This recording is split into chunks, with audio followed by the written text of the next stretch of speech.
City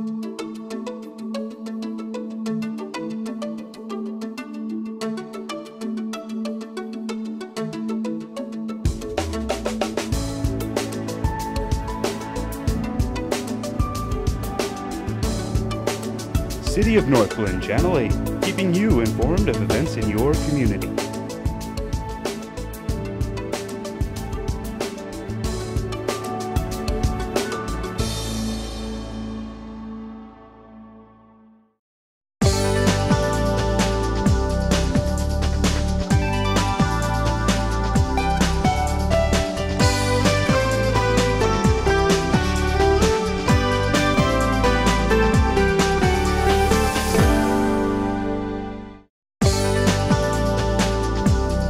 Good evening, everyone. I would like to call the City Council special meeting of Monday, May 7th to order. Joanna, would you call the roll, please?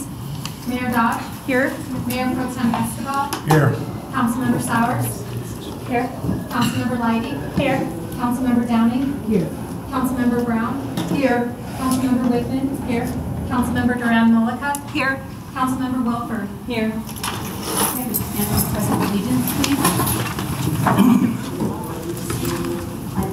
Allegiance to the flag of the United States of America and to the republic for which it stands, one nation, under God, indivisible, with liberty and justice for all.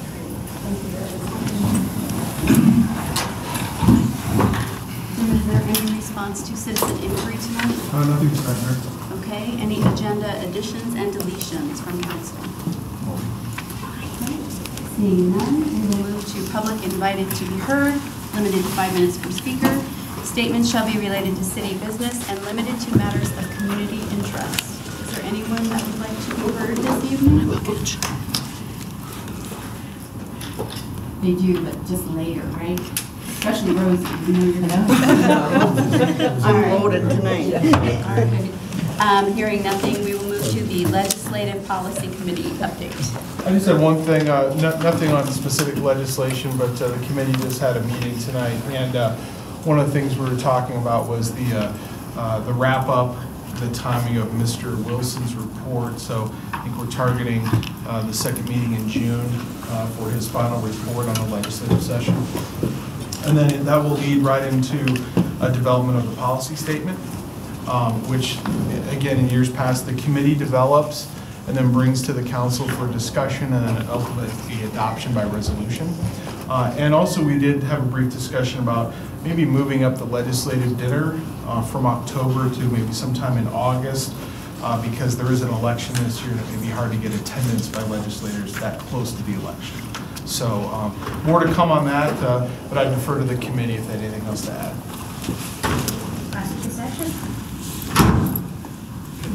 Thank you. Thank you. Next is consent agenda. Do I get a motion to approve, please? Second. All in favor, raise your hand, please. Say aye, sorry. Aye. All right. We're going right into communications. We will start with Marcy. Okay, sorry, blank here from our other meetings. So Antonio and I have been attending the task force meetings, which is part of the conversation tonight. I'm just coming from that. There's been 2 of those. That's it for tonight. We had our board meeting, which was attended very well, thanks to my co-counsel over there, Ms. Joyce Downing. I think all of her fans came to visit her in her new role. That went really well. Great turnout. Food truck carnivals this weekend. Don't forget. It's my job to remind people because it's my second favorite event next to Pirate Fest. Yeah.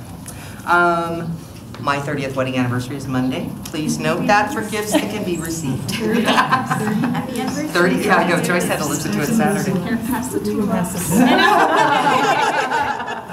Okay, that's it. Nothing to that, Mayor.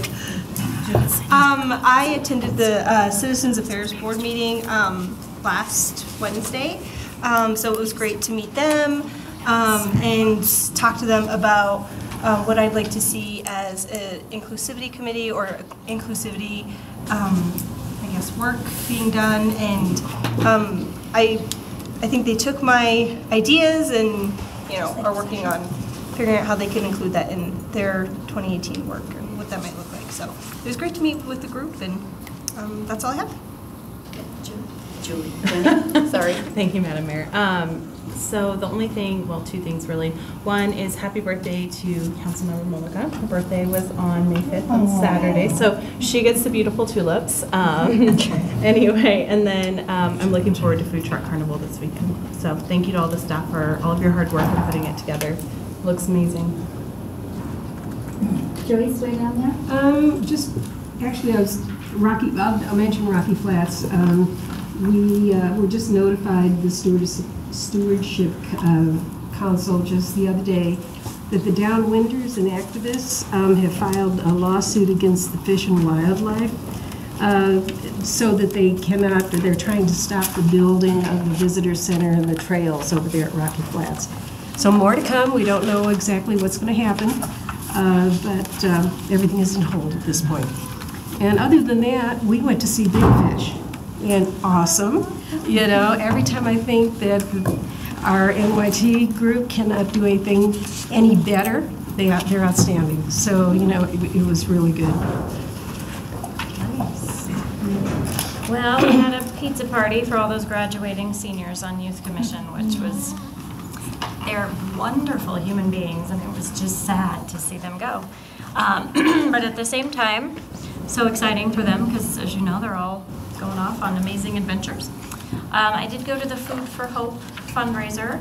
That is an amazing organization that provides backpack food for students in Adams County for the weekend. It was very moving. They always need money, but they always need volunteers. And they really highlighted a lot of their famous volunteers, but some of them, the two that they highlighted were 11 and 8, and they were weekly volunteers, and they packed the backpacks, and they knew all the rules, and it was just a beautiful evening, and I was really happy to be there. So the city had a table, and we were well represented, and they definitely know we support them. I just have two items, and one was Mountain Range for We the People, and then Northglenn High School for Project Citizen. Freshman students, I don't know what they're doing in middle school, but man, for freshman students, they're awesome. They're really awesome. And I actually was happy to speak at the American Legion's 50th anniversary here in Northglenn. I thanked them for the invitation, and it was great getting to know those people, and I plan to go back for one of their great steak dinners they told me about. And also just to see everybody at Food Truck Carnival also. I'm looking forward to it, so. All right. I didn't know if Mr. Parker had anything to add, Mr. Hawk. I don't actually, sorry. So I just have a couple of things. We've got 7 out of 9 responses back on the council retreat survey. So if you've not yet filled that out, please do that and we'll tabulate results. Also, there are summer festival t-shirts for each of you upstairs, but the sizes are a little weird. So if you go up into the black table in the city manager's area, there's a variety of men's and women's sizes up there. And so you can just grab one. You can grab 2 if you want. And if none of those work, let Susan know and she'll have Paula get you the appropriate size. But the summer festival shirts, rather than doing a one t-shirt for every event, we have one for the whole summer. So it's just a nice purple t-shirt that we're giving out to council members. So. Can you resend the survey? Yes. I thought the window closed, and so I deleted it. Yes. Thank you. I'm one of the... I know. And then I just had one more update, which was a promise from 2 weeks ago on the South Huron Fence project. So I'll let you know the hard work staff has completed just in the first couple of weeks here. Planning Department provided easement letters to Public Works to be used as a reference to inform the scope of work that might be required for the survey. Parks and Rec provided Public Works the location of the fences to be replaced, as well as a list of the addresses that will be affected by the project and which are going to need surveying and easement agreements. Public Works is sending the scope of work to an engineering firm for initial pricing on a survey, and the pricing and scope will be negotiated as necessary. We don't expect that to be a large contract that will need to come to you. Future meeting then is going to be scheduled between Planning, Public Works, and Parks and Rec to further discuss coordination. And Parks and Rec is working on a scope of work and specs for the bid documents, and anticipates having a final bid document package available to be published by the middle of next week. It takes approximately 2 months from the bid date to have a contract prepared, so we anticipate we will bring that to you in July. And then we can start construction, we think, mid-August, pending the supplemental budget approval, which we've actually got on the agenda for May 14th and June 11th. So that'll be a normal course of business. And of course, then contract approval, fully executed easement agreements. And that's the one wild card at this point, because those have to be negotiated with private property owners. And so more to come on that. So that's the update. Jen, do you actually do a lien purchase? I mean, do we purchase a chunk of their land back when we look at that easement?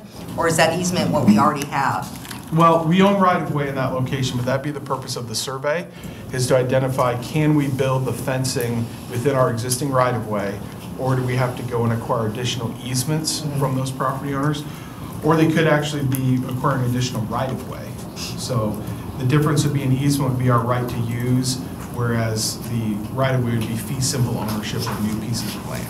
And is this only for the portion of that fence that's missing between the unknown pillar and it's just for that section right there? That's correct. Okay, thank you. Oh, wait, I thought it went all. Yeah, it should go all the way down. Yeah, they. 700 It feet. went all the way. It's 700 feet. So if the pillar is not 700 feet south, then it goes 700 feet from the intersection to the south. So it must extend beyond the pillar. 750 feet roughly is from where the existing chain link fence is going south on the east side is the area scope. So I believe there's 5 or 7 different property owners that we need to contact. So that's it's more than just the small, okay. That's correct. Thank you, Jim. Joanna, do you have any questions? Thank you. I'll open it up again. You weren't here 5 minutes ago for public invited to be heard. We have another public invited to be heard. Would anyone like to come forward to speak? Okay, seeing no one come up, I would adjourn the regular or the special city council meeting and call to order our study session. Joanna, would you call the roll, please? Mayor Dodge? Here. Mayor Pro Tem Escobar? Here. Councilmember Sauer? Here. Councilmember Leidy? Here. Councilmember Downing? Here. Councilmember Brown? Here. Councilmember Whitman? Here. Councilmember Duran Mullica? Here. Councilmember Goldsberry? Here. Thank you. And our first item tonight is our NERA joint meeting. So I'm going to have Debbie Tuttle come on up, and we've got a microphone for the NERA members as well, if they want to add to the comment tonight.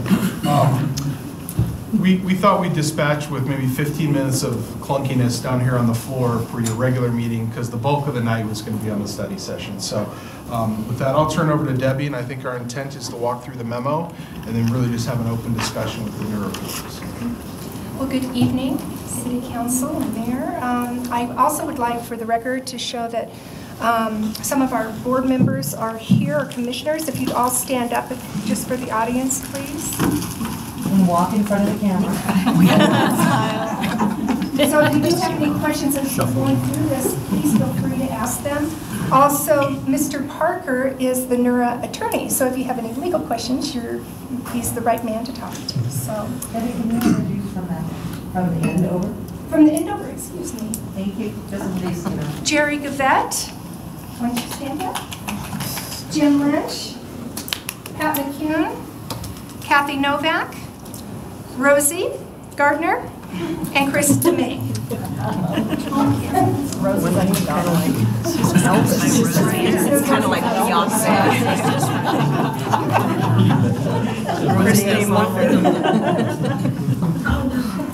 So again, the purpose of tonight's meeting is to give you a Q1 update for NERA. And also, we're going to be planning a future planning retreat on July 11th. That's our regular NERA meeting, and if we have any business, we'll be doing it first, and then actually having a planning retreat after that. So our goal tonight is to have an open discussion with the City Council on anything that you'd like to see for the new members here as well. The NERA plans are adopted by the City Council. We're here to serve you and to make sure your goals and objectives are done. So in 2018, the work plan that you had set out, the things that were on the work plan for the City Council was Marketplace Stabilization Phase 1. That is ongoing, will be ongoing until 2020.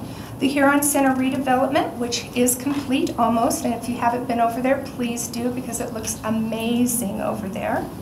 Also, 112th and Washington, which we have closed on that, that's the courts. And then the I-25 pedestrian bridge repairs. So those were the 4 items that the council had asked us to do, to work on, which all of them are done except for the marketplace.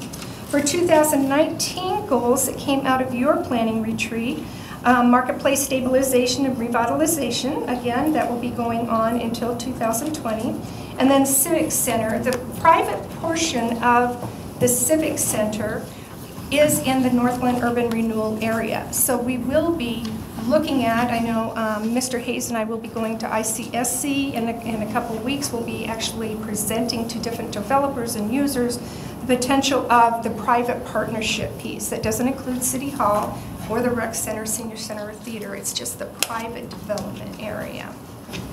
And future potential projects, I wanted just to bring this to your attention.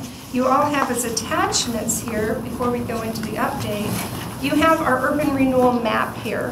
So it kind of shows you that urban renewal 1, the TIF area 1 is marketplace, and as you know, the TIF actually ended in the 25-year TIF, so we will no longer be getting any revenue from the marketplace. However, the Huron Center, we still have 17 years on that. And we will now, with the redevelopment that we're going to be doing on, that's going on right now, of course it takes always a year before the taxes come in, but we should see new tax increment financing coming into the city for that, into the NERA budgets.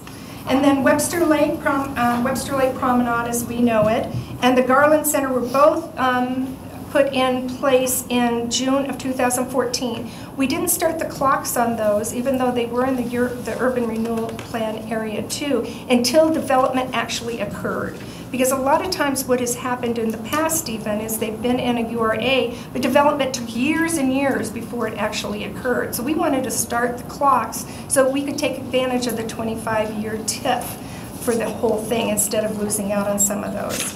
And then the remaining areas, we updated the plans several years ago, and these are the remaining areas. We call it REN 7. So those are the areas in blue, and those were put in 2015. So just as a review of that. The second map, and I've written all over mine, but you've got that here.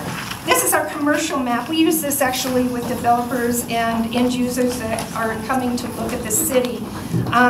This is all of the areas within Northglenn, with the exception of the number 6, which is the East Lake Transit Station. We have that in there as a selling tool because it's adjacent to Carl's Farm. So there's really 16 actual areas, commercial areas that we have. 5 of those have been redeveloped already. So again, Marketplace was redeveloped. Northglenn Greens was redeveloped with Best Buy and also Applebee's, that whole area. Webster Lake Promenade, number 4, was done. Carl's Farm is not in an urban renewal area. So there is no TIF going to be created from there. Again, number 6, the East Lake Transit Station. That is not in Northglenn, but again, we use it as a selling tool. Number 7, Malley Heights is going to be going through redevelopment. I wouldn't call it a full redevelopment. It's an upgrade. It's a facelift that's going to be happening. And NERA did fund that for the remaining strip where the Easy Pond is over. And then Green Solutions did their entire site there. New parking lots, new lighting, as well as new monument signs and new branding, which it'll be called Northgate. So a partial, I would call it. It's not a full redevelopment there. Then 112th Transit Station, and that whole area down 112th is in the URA. We actually put that in there.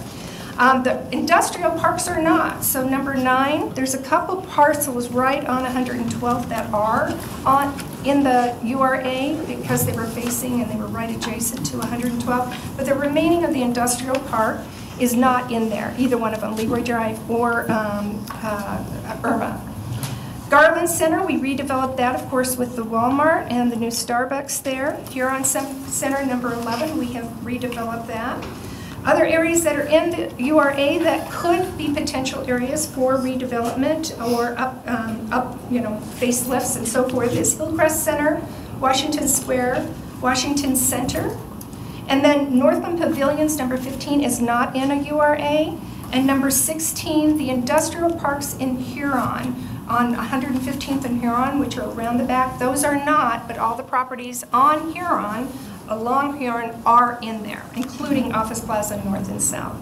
So I just kind of wanted to give you a little bit of an idea that there's 5 already redeveloped, there's 6 that could be redeveloped, there's 5 that are not in the URA. And then this is interesting. This is the only land we have left. And I can tell you, a couple of years ago, 5 years ago, 7 years ago when I started, that's not what this looked like. We updated it. So you'll see a hatched area over here, which is Carl's Farm.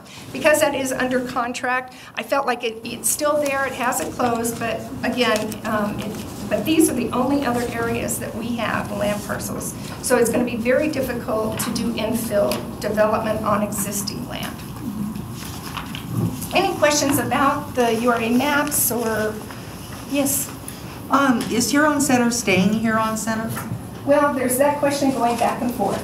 There's some people that want to change it. The property owners actually don't care if we change it, but we haven't quite come up with the actual name. So we'll keep it Huron. We can always change the bottom. So that's still in the works. But if you guys have some ideas, please send them to me.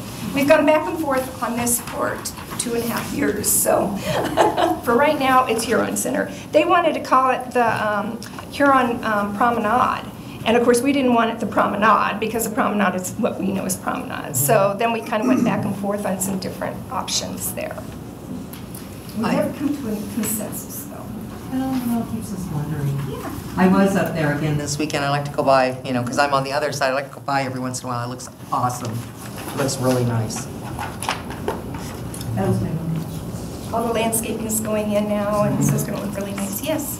Debbie, you mentioned that you and Jim are going to be attending ICSC. Can you tell us what that means? Yeah, it's the International Center for Shopping Centers, so it's all the retailers. So all thousands of retailers and thousands of developers there. So we've got meetings set up all day Monday and the majority of Tuesday.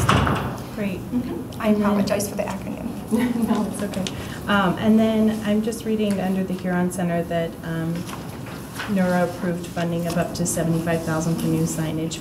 And is that new signage going to go above each of the individual stores, so say like nails and liquor and? Okay. Exactly. So we wanted consistent signage. We spent a lot of money, NERA did, on creating a very, very nice center. And quite frankly, we didn't want the signage that was up there, and we didn't want a hodgepodge, so it didn't look, none of them were going to look the same. They were all different sizes. So NERA came up to the plate and said, we will do consistent signing and we will pay for that. So all the signing will be done, all be consistent. It will be lit. It will be enclosed in boxes. It'll be very nice, clean, and crisp when you see this center. And all of the businesses to date of everybody that's in there is going to be using that signage. That's really awesome. I know Councilmember Escobar and I went and took a walk and looked over, and we're curious about the signs. Do you have, this may not be a question for you, but do you have any idea when they're going to install those individual signs? The individual signs, it takes 6 weeks to order, and they just ordered them. We finalized everything yesterday. So 6 weeks, 6 to 8 weeks. Let me put the extra 2 weeks on there just in case. But 6 to 8 weeks is how long it takes to fabricate all of those signs. So there's 12, actually 14. Tamale Kitchen has 2, Discount Liquor has 2, and the Nail Place has 2. Okay, and then my last question, is there anything that you can share publicly about the marketplace in any of the negotiations or ideas as far as who might be coming in? Sure. So we have been talking with HCP. We do have meetings with them at ICSC. But we're also, they have narrowed it down from 5 theaters to 2. One a smaller model and one the larger model. So they're in negotiation with those 2 users. That's the most I can share with you. Okay. And also, as I put in my report, we do have a new user in their Phoenix Salon. So that they should be moving in probably in September when they get everything done. Thank you. Hopefully then other tenants, I know they are working on other tenants, but they really want to get the anchor tenant finalized first. Any further questions? Yes, I have another question. And Debbie, I'm sorry if the question shouldn't go to you, but I know that we've previously talked about on council of trying to look at possibly getting a library for Northglenn, and how does that impact the planning that you are trying to do with trying to bring businesses in? Where would we put it? Just curious. Well, as you can see, to build a new library, it would be probably pretty small areas that we have options for. You know, there are other areas that if we were going to incorporate them in existing developments, so I'm just throwing out names here because of the 2 big developments is Carl's Farm and also the Civic Center. It could be potentially incorporated in there. It could also go into a retail area, such as the marketplace. So there are areas where these could happen. We've been working with a little bit with the library because we're working on an incubator accelerator that we're trying to drive over here to the Northglenn area. And Anything has been very interested in working with us on that. So I think it's just trying to build those partnerships, identify if they would like to move to the Northglenn. As you know, we've got one right on the cusp on Thornton. So finding another location that would be appropriate for anything. And I know we've got people here that has sat on the board and are on the board. If they'd like to share anything, I'd be more than happy to listen to that as well. But we have opportunities, but that's a good idea. Okay. Is that something that you would like us to be pursuing? I personally would love it, yes. But I mean, I think it's for all of us to say. I know it was a priority that did come out of our retreat. I think it's just a shame that Northglenn doesn't have a local library. I think it could add so much to our community. So I'd really like to see something happen in Northglenn. Well, and that wears both of my hats, the economic development hat, of course, as well as the NERA hat. Yeah. So I will talk to Mr. Hayes as well, and we'll put this in our work plan. Thank you. Let me just clarify that. I mean, to that. It was listed as a priority, but not a top priority Okay. coming out of the retreat, and largely because Range View Library District would need to make that decision. So I wrote down that we need to communicate that we're interested, because I don't think we've done that yet. So we can absolutely do that. Great. And then Debbie's absolutely right in that she knows the properties that are available if they've got an interest. But I think it would probably involve the city putting some money into that to make that happen. And so a lot of competing priorities for our funding, obviously. As far as anything's planned and their anything 2.0, their focus area right now is addressing Commerce and the southern part of Thornton, and that's where they've identified it as far as their 2.0 plan. So as far as them including it right now, I wouldn't anticipate it would be something from a new library standpoint. I think there's discussions that they've had for opportunities to expand the studio school part and looking at their Northglenn location. And then, as Debbie said, they've had a lot of interest in keeping the line of communication open with regards to the makerspace. I think that's something that they're very, very interested in being part of here. Yeah, there was a company that came and spoke with us a year and a half ago, and they had some really grand plans for an innovation center, if you will. It did require some money up front from the city, which we weren't prepared to do without some commitments from them, but it did include a library site. But the real estate part was undetermined on our end at that point. And I think I might have said southern towards, and I meant northern. Sorry. Towards Highway 7. Just in case I said that wrong. Yeah, in northern Commerce City, right? Yes. Greyhound development. Great, thanks. Questions? No? Are there any ideas for us that, besides the library that you'd like us, areas that you'd like us to be focusing on as we go into this retreat? Or would you like us to come back with some ideas for council? So these are areas that already, they're not designated mirror areas yet, but, so we can kind of say what we're looking at? I mean, I kind of feel bad if I say, no, you're not a new area. Right, we wouldn't look at new areas. Okay, that would be my question. Only the existing areas at this point. Okay. Otherwise, we would trigger the House bill, and then we'd have to, there's other issues that are around that. See what happens. Okay. And again, if the council, if that's the direction that they wanted us to evaluate. Question, thank you. Out of our retreat and things, the entertainment district, my favorite. What is the status of that? I know we had talked about putting together an ordinance and something. Great question. So it'll be scheduled for first reading next Monday. Awesome. So Ms. Small and Mr. Hoffman have drafted the ordinance and gone back and forth a little bit. Debbie and I met with Ms. Small and Ms. Andrews in her office last week to talk about the implications for the private sector, because that's some things that obviously Debbie would be working on. And so without foreshadowing too much, there'll be an ordinance in front of you for first reading next week. Second reading will be June 11th. And the big policy question that will be asked of you is, do you want to create the district or districts, plural? And we've got a couple of maps that have been developed to kind of show you what we're thinking of. And then the professional associations would come in after that and create the consumption areas. And so there's the ordinance is basically enabling that to happen, but you can create the districts by resolution. And so if you were ready, you could do that as soon as June 11th. Beautiful. Very exciting. Thank you. Any other questions for Debbie? Does Mira, commissioners have anything they'd like to add? Are we done? I had one question regarding ICSC. And you'd mentioned some time ago that Save-A-Lot was going to change their product line to bring it more in line with their other competitors like King's and Safeway. There is a new product line that they're doing in the Highlands called the Levers, which is a higher end.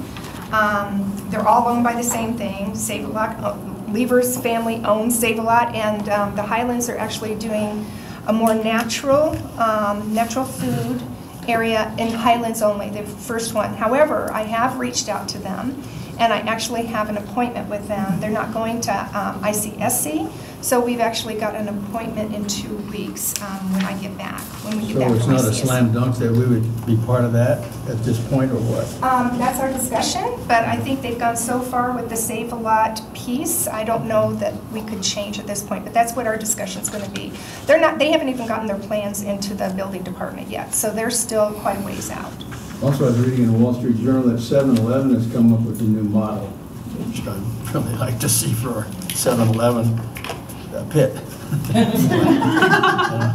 Have you ever communicated with those people? Or? I actually had a conversation with the 7-Eleven on Washington just this last week. That's what I had reference to. Yeah, okay.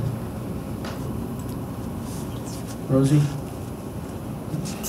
I actually don't have anything, except I was wondering if anybody is interested in, and I don't know if Brooke can do this or somebody from Public Works, what the connection, all the underground detention that's been created at the Huron Center and what that means for Huron, and where does it connect, and is there anything interesting in this, or?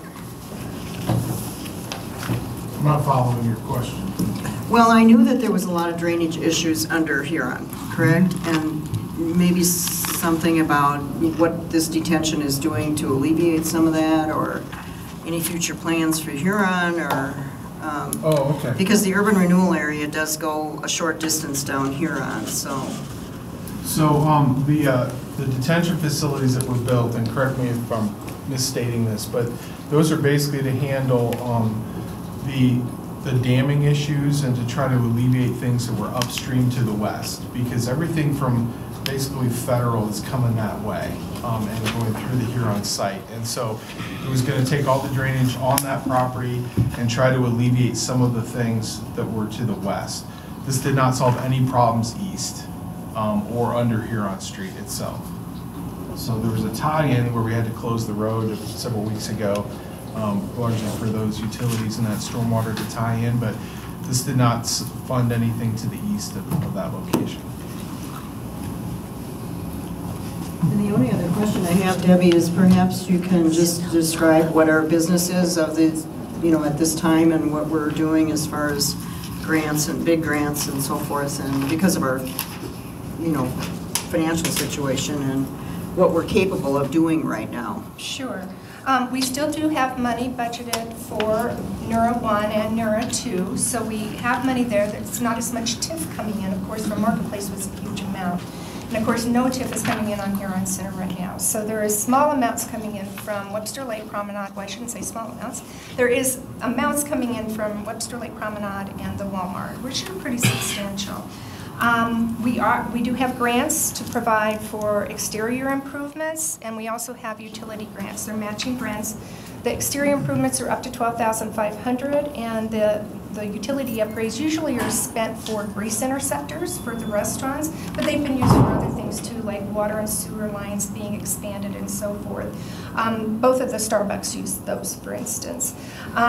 So they match up to $10,000. Last year, in 2017, NERA issued 24 business grants and incentives totaling $13.2 million. Those are just incentives. And remember, Marketplace was in there, so that sounds like the big number. But overall, with NERA, since 2005, 110 business grants and incentives have been awarded for a total amount of almost $18 million.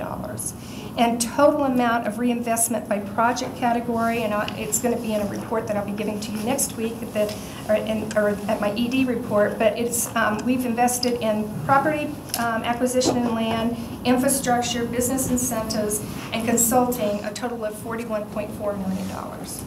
So NERA has definitely made a major impact on the city.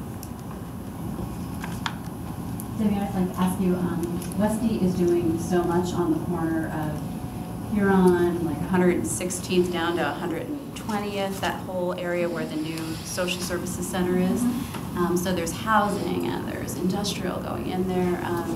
I would like to think that we're getting a little bit of traffic from the people who either work and live there. Absolutely. But I don't know if there's any type of, I don't know, is there any kind of thing we can piggyback on with all of that development? We're so close, yet I know there's really not that much in our area over there. We're definitely benefiting and will be benefiting as the expansions of all of those businesses, definitely at our restaurants and definitely at the Marketplace. There's no doubt about that. Now, can I quantify that? No.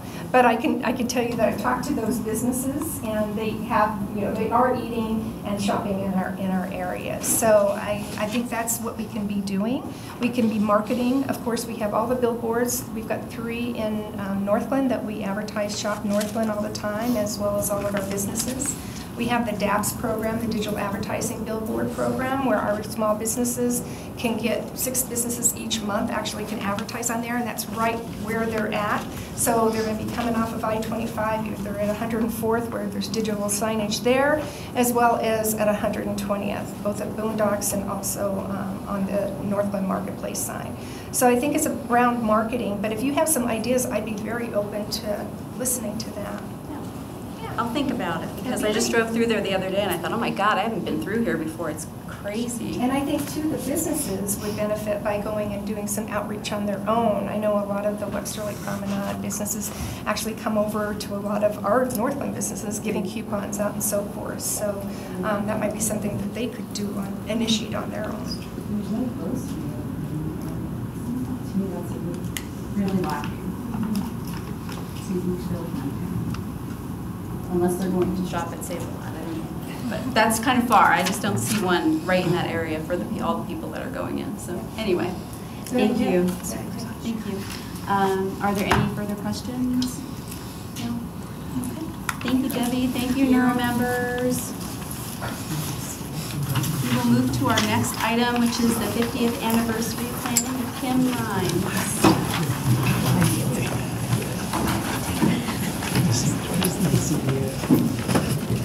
Mayor, I'm going to make my escape because I think I was only here for the NURA activity. So I appreciate it. Good to see y'all.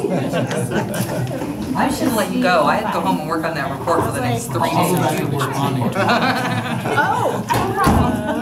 I think it's just Well, good evening, Mayor, City Council. In case you haven't heard the news, the city is turning 50 next year, which is kind of a big deal. So this past month, we formed an employee committee to start planning a year-long celebration.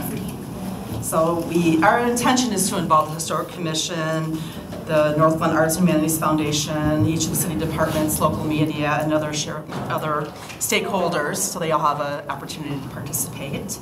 But some of the initial plans that we're talking about is celebrating the history, of course, hosting some themed events in conjunction with the events that are already taking place, like the July 4th fireworks, and also some features in print publications. I've already talked to the Northglenn Sentinel, and they're willing to do a feature story on the 50th.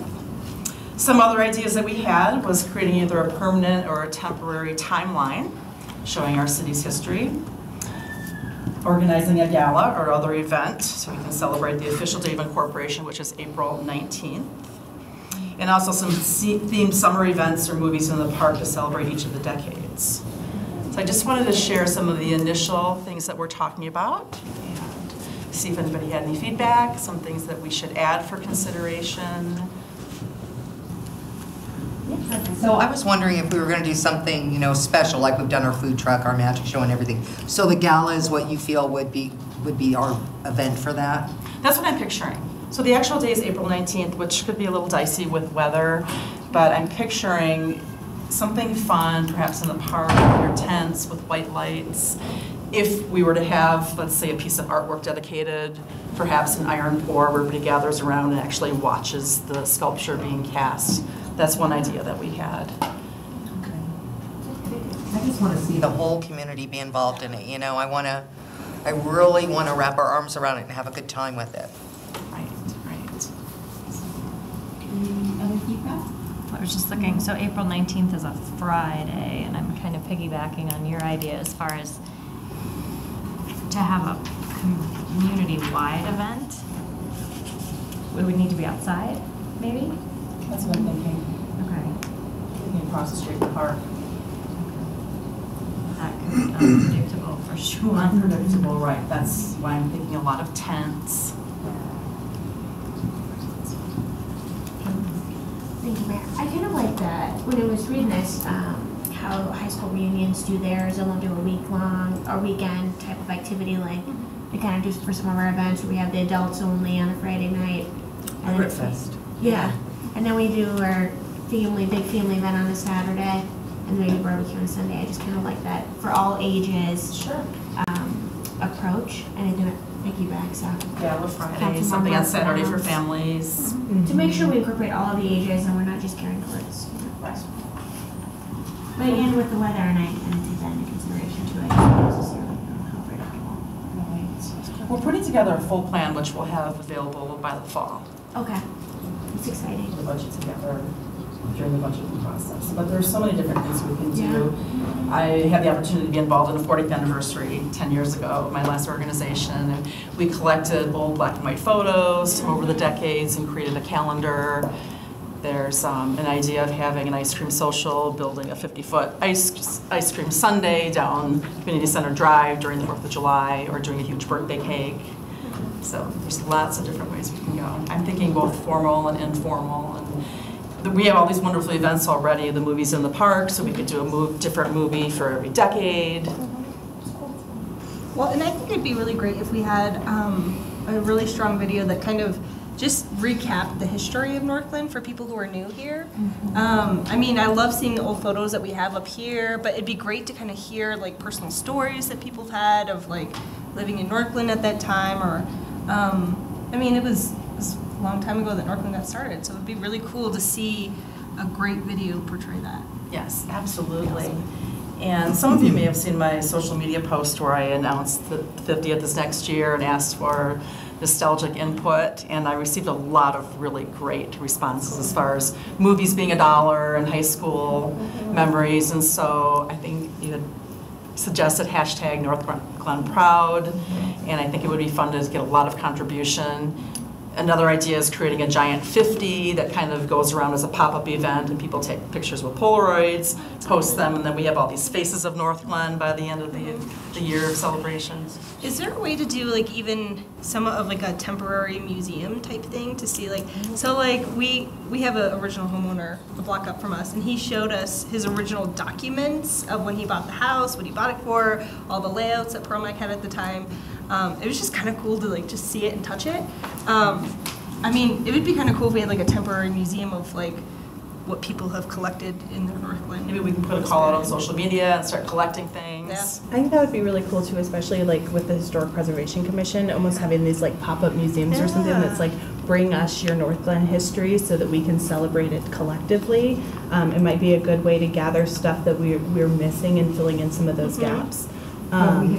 We don't have a place to put all of that. Sure. Unless we brought it into the city or something, you know. So, I mean, I don't. Yeah, we'd have to figure out logistics. But even if we're going through and we're like scanning things as people stand, because there's a lot of things you can just feed right through.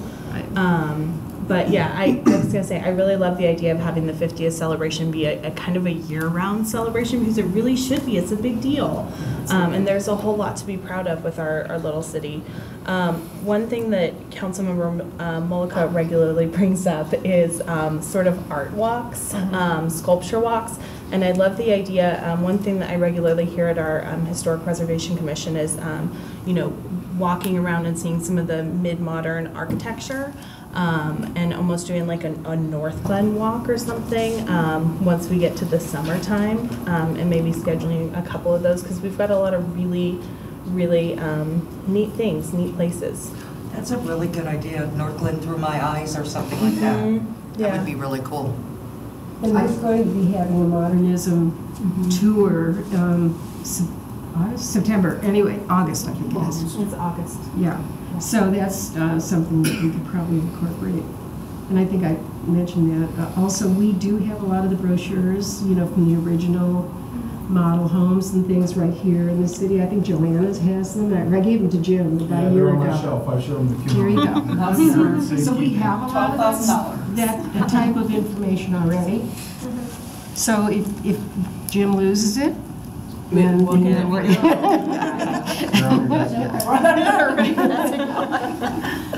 I was curious how people felt about, so 1969, I always think of Woodstock, and that's kind of an interesting, you know, hippie theme. I don't know if that's overdone, but it's that might be an idea for one event to make it very 60s, you know, retro hippie. There's lots of different ways to do it. I think that's fun. You know? You got your movie in the park. True. I'd like to see the, I think it'd be really neat to do a traveling museum through the rec center. So that like with Santa, how you're going up and down and around and everything in there. And then maybe a scavenger hunt with it. That's just my suggestion. Inside Out. Oh. Yeah. Yeah. You can bring the horses back, Jim. Thank you. That's right. It's just something I think that we've all heard before, just time and time again, is being an original homeowner and the pride that they take in being a part of the city and having that. I think either gearing an event towards that or a call for these original homeowners to come out. I think that would give some sort of celebrate. Yeah, because they take pride in even when you're knocking doors or at events, they are so passionate about being the original homeowner. Right. School had an idea too with plaques for the Oh, original yeah, that's founding. Yeah. That'd be cool.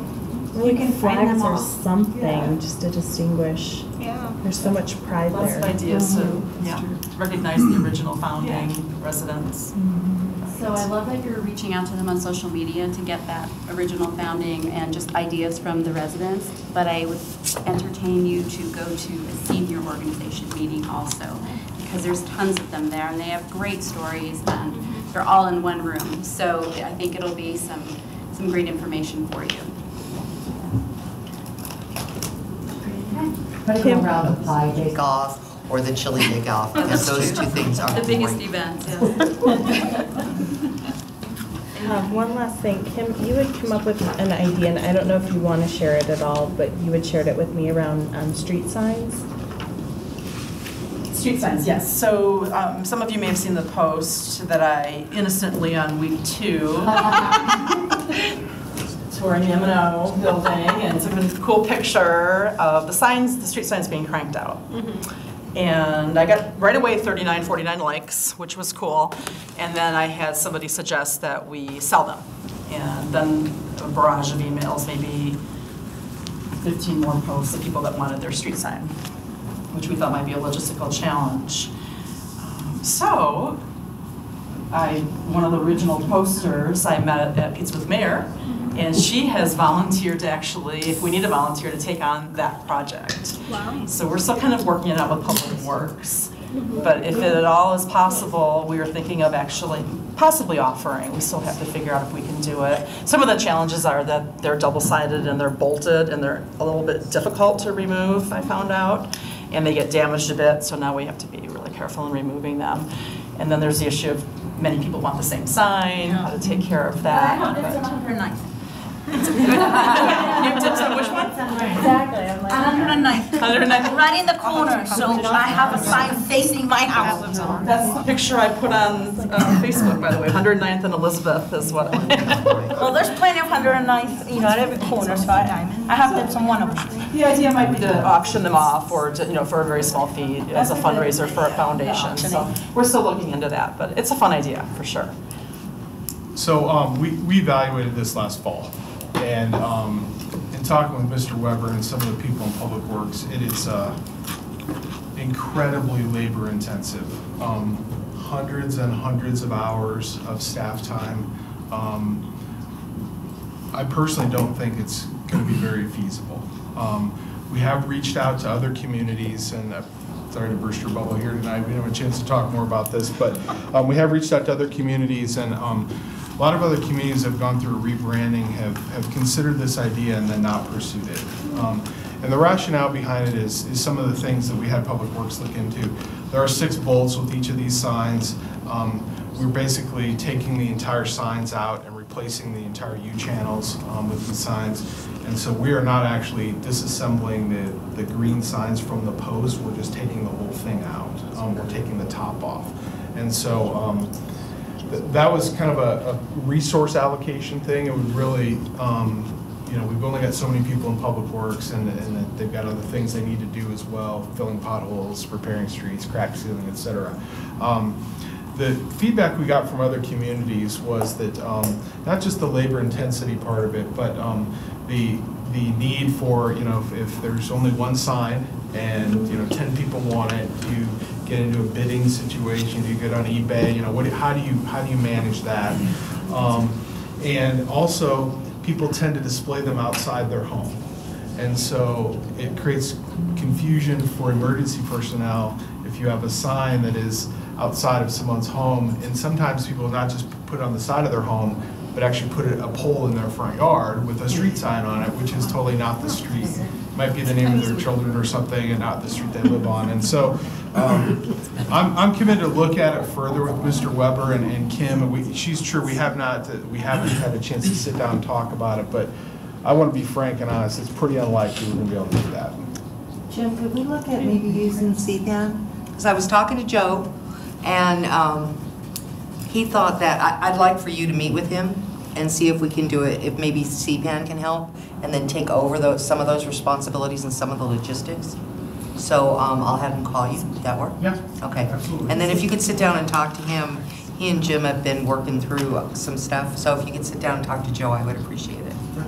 So real quick, it looks like quite a few have already been replaced. Have you disposed of the ones already? Those are being recycled now, yes. So you have probably half that are already gone? No, it's probably more process? like 10 to 15%. It's a 4-year So implementation. it must all be mine, because I'm like, oh, look at all the new signs. All the new signs look great. Oh, okay. Okay, but you have a chunk that are already just not available. They're being recycled. That's right. But I would suggest that you stop the recycling, since there is an interest, and even though you might be removing them, and just wait and see what is going to come from this conversation then.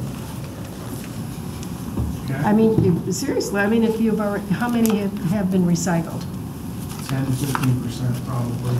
Out of, you've already taken down 10 to 15%, so you've recycled those 10 to 15%. Either that or they were in a dumpster bent and damaged at this point. Yes. Where do you think that dumpster is? Going tonight. Undisclosed location.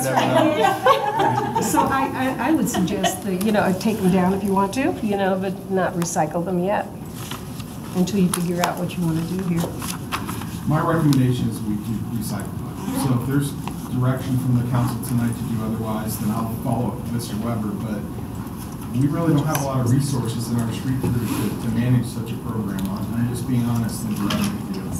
Is there a way to move that outside of our city organization? I mean, is there another community group that would be willing to work with this? Or, I mean, is there a way to share the love? Is that what you're burden with other Yeah. people? What is that organization? CPAN is the Citizens Police Academy. Oh, yes, sorry. Yeah. Okay. So, yeah, and Jim and former Councilmember Brown were talking about it last week, I think it was. Because it's something that I know what you're saying, and I understand that it's going to take manpower and stuff like that, but our residents really want those signs, and I think we would be doing a disservice not to look at some way to get that out to them. So I understand what you're saying, but I'd like to explore options. Right. And don't we also print our own signs anyway? Like, couldn't we also, like, if we had a request for multiple signs, print a couple extra? Or auction them off at a gala? I mean... Or even at the We're talking about street signs, right? Right. Like, Yeah. that's a It's about the Lipan logo. Street. Yeah. So printing the old logo. Yeah.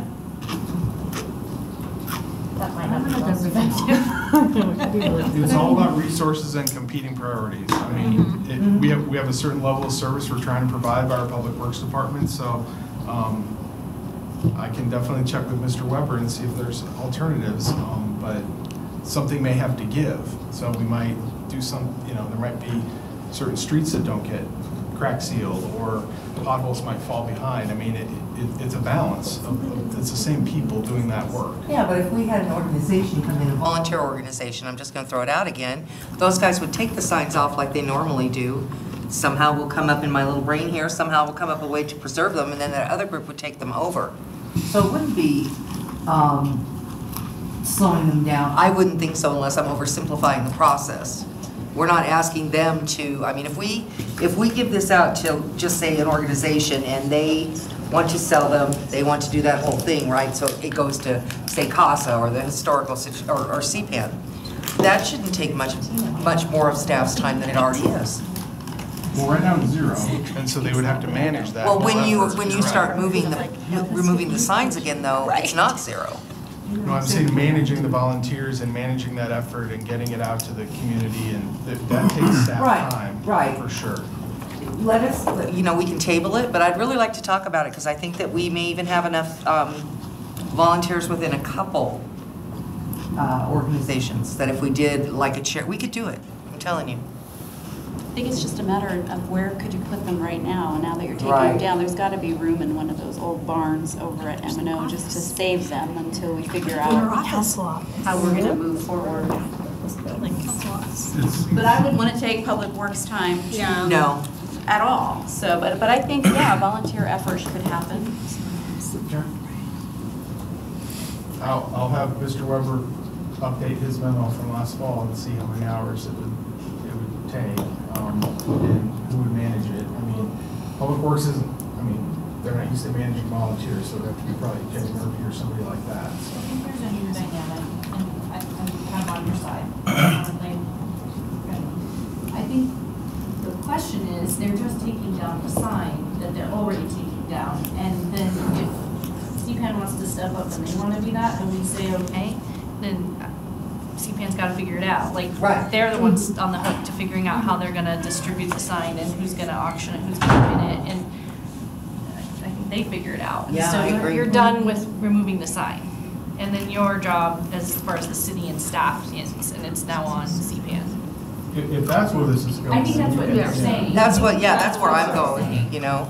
And even if it's not, even if we can't work something out through CPAN, we could always look, because I mean, was I talking to you about it? We were talking about Bulletproof Vest, helping to fund the Bulletproof Vest for our officers and things like that. There was a post on Facebook, actually, one Right. of the ideas. Run it as a fundraiser Yeah. and put it up on a website. So I mean, I just think that the community is really, I've heard a lot about it, you know? And I just think that we owe it to the community and even to ourselves to research it a little bit further. And if anyone can engage volunteers, it's Jenny Murphy. I mean, she does such a great job every time, and I think she could probably make something happen out of it. Even all the people who do snowstormers in the winter that aren't doing that in the summer, maybe they could have some type of challenge. We've challenged them before to get them involved and take apart the signs. I don't know. I think it can be done. Maybe not tonight, but I think Well, that volunteer was so enthusiastic, she offered to spearhead the whole thing. Oh, yeah, I mean. So there you go. Cool.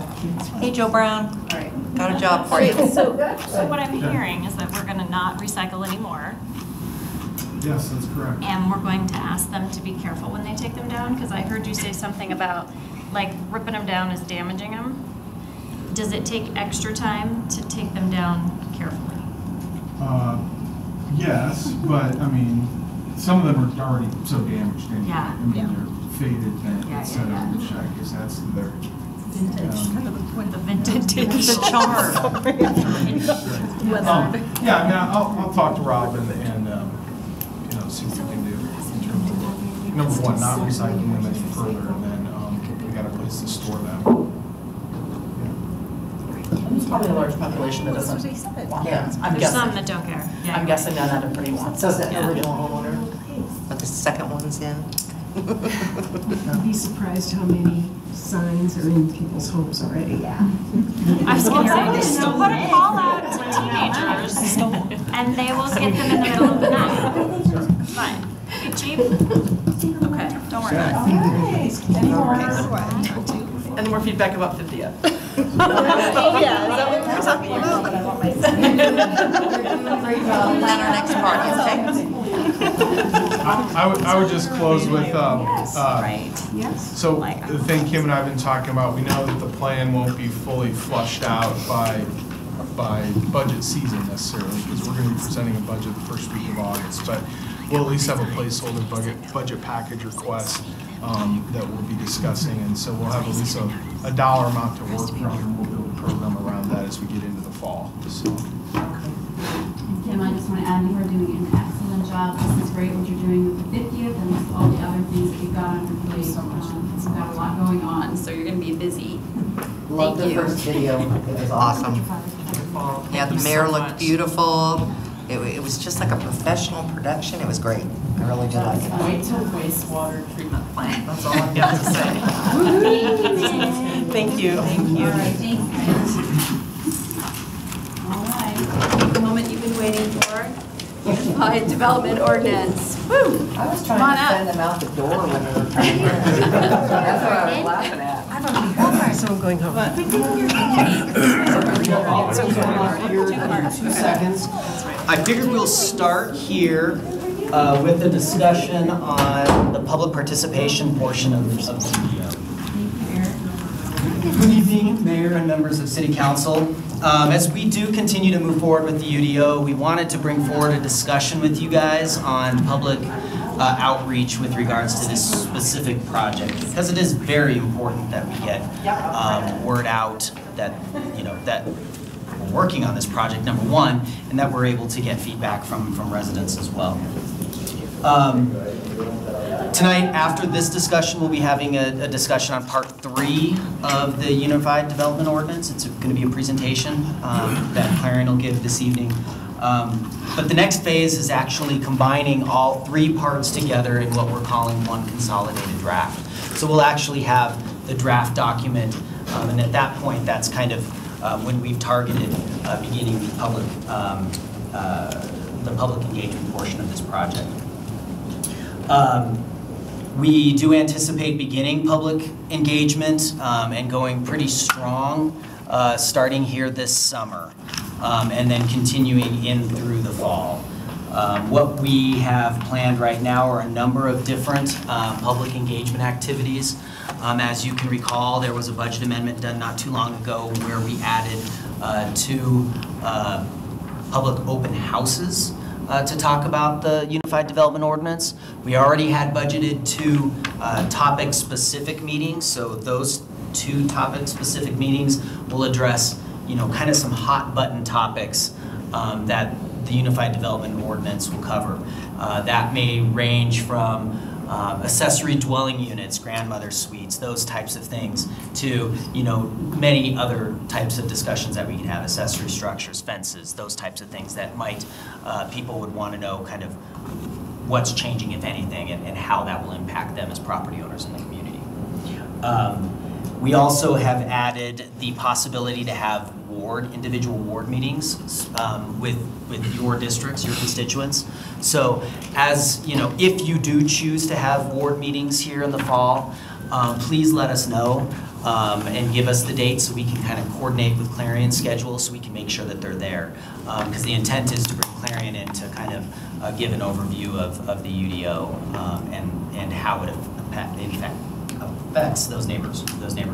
And I would ask, because of scheduling, if we can know as early as possible, like 2 months in advance, so that we can make sure that we can make them available for those board meetings if you so choose.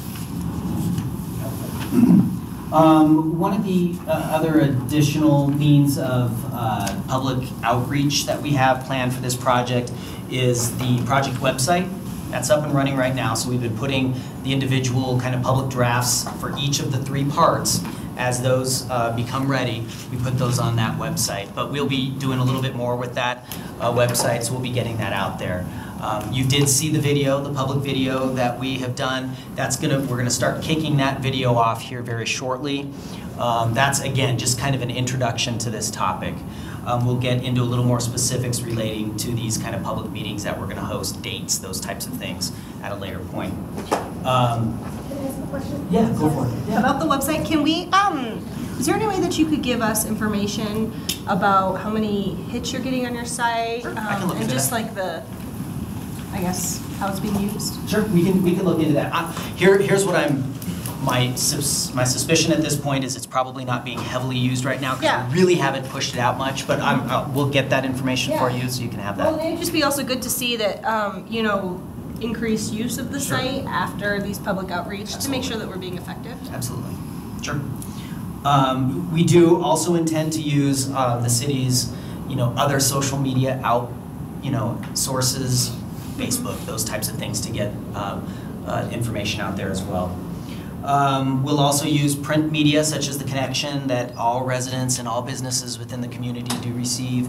We'll coordinate with economic development on contacting the businesses throughout the community because there will be a lot of the changes will probably more impact the business community than it probably will residential. So we'll want to reach out to them as well. As well as the Sentinel and Your Hub, all of those types of kind of traditional means of getting word out there. Our goal in this project is to make sure that we are able to get the word out on this project and that people are aware of it and that it doesn't come as a surprise. Now, it's always going to probably come as a surprise to some people. Some people may not hear about it, even though we're getting the word out there. But our goal is to get as many people to know that this project is going on. So we would open up any discussion at this point. If there's any other suggestions that you guys might have, any other ways that you feel like we might be able to kind of reach your constituents a little bit better, if you know of ways. Thank you. Are you also having like tents or tables at the upcoming summer events? We were planning on having some. We were probably not going to do it at the next one, which is the food truck carnival, just because that's more of it tends to be more of a regional draw as opposed to just a community draw. But yeah, we had thrown out the fact of participating in some of the other more kind of community activities, yes. We typically have a Northglenn kiosk there, and so what we've done in the past is we'll incorporate the project and we'll have some information there about it as well. Great. We do have some, just so that you know, we also do have some cards probably about yay big, that talk a little bit about this project and have the website on it. So those are probably things that we would have at that event, not to mention probably myself there talking about the case as well, or about the project. Great. So you're doing all of this work to get feedback on the plan. How are you consolidating all of that feedback, and who's maintaining it, and when are we going to see it? Well, we're hoping that we'll be able to consolidate. We're hoping we'll be able to work with Clarion and Associates a lot on some of these, because they're going to be the ones conducting most of the major public meetings and public outreach. But we do make a point of keeping all email correspondence that we have. I think we can probably work on a way of disseminating that information to you all, especially as we start kind of having these public events. So we'll work on a way to kind of compile all that information for you guys. Okay, that would be great, just because I know as we were going through the process of looking at the rec center and the concept planning, there was a lot of outreach and a lot of, are we on the right path? A lot of data that we can point back to, right. And a lot of good commentary that we were able to maintain as well and capture at those specific meetings. And so that's, I think the meetings and all of it is great, but I want to have something that's captured after we conduct each of those that we can refer back to. And I think it's really important that, as we continue down this process, when you are getting emails and the time comes to share, what people are talking about, that we have that information, because it absolutely it influences at least the way that I look at the code. Thank you. Yeah, no problem. More of a comment, and we talked about this a little bit at the task force, but just want to reiterate that as we're doing some of this outreach and these social media and this communication, that we really try to pull out little tidbits that do impact residents so they get it. We say zoning and regulation changes, and then that kind of is a little too technical. So like, let's say this could be an example, and how would this impact you? And I think using examples will get people more engaged to see the impact for them. And I think even using that, if you do have kiosks and tables, instead of writing, unified development ordinance that no one is going to come look at, it's like, how will the code affect you? Changes to the code that might affect you. Just make it more friendly, user-friendly. I concur with you. One of the other things that we're working on, just to add to this, is a mail notice that we will be sending to each and every property owner. So the intent of that will be to make it understandable for the average resident in the community. So we'll be working with Kim, who's here, on pulling kind of that mailing together so that it does make sense. I know I tend to talk a little bit more technical sometimes, so she'll help me be able to communicate with everybody. So, any other questions or suggestions? Jenny? Just noting now that Ward 4 will definitely want to do a ward meeting on this. And so we'll work to make sure that you guys have some dates. Absolutely. But just giving you a heads up now. Sure, no problem. All right. Great. Well, thank you. Thanks for your feedback. Thanks for your input. I'm going to go ahead and transition this over to Clarion Associates here to present to you this evening Part 3 of the Unified Development Ordinance, which is related to development standards. I do want to point out that this is a joint meeting of the City Council and the Planning Commission, so I would like to identify, we had a number of commissioners that were unable to attend today because they're out of town, but we have a couple in attendance here. Would you guys just stand up and introduce yourselves, please? Hello, everybody. I'm Sonia Di Carlo. I am part of the Northglenn Planning Commission, a true woman of the commission. So if you have any questions, let us know. You want to join us at the big table? Oh, yeah, we get to do the big boy table. I'm Brian Weatherly. Hi. Brian. Commission. Would you like to join us at the big girl table? You're welcome.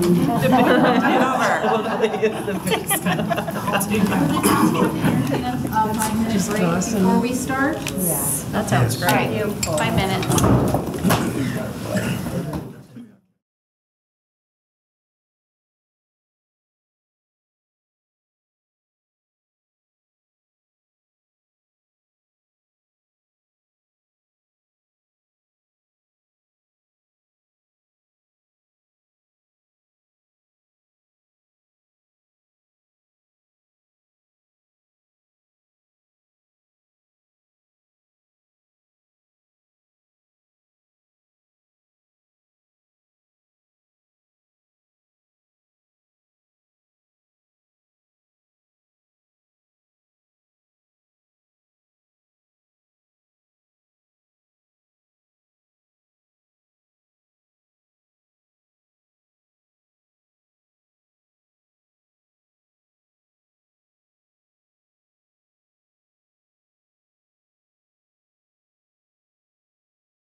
I'm sure, any minute, so. Oh, okay, there we go.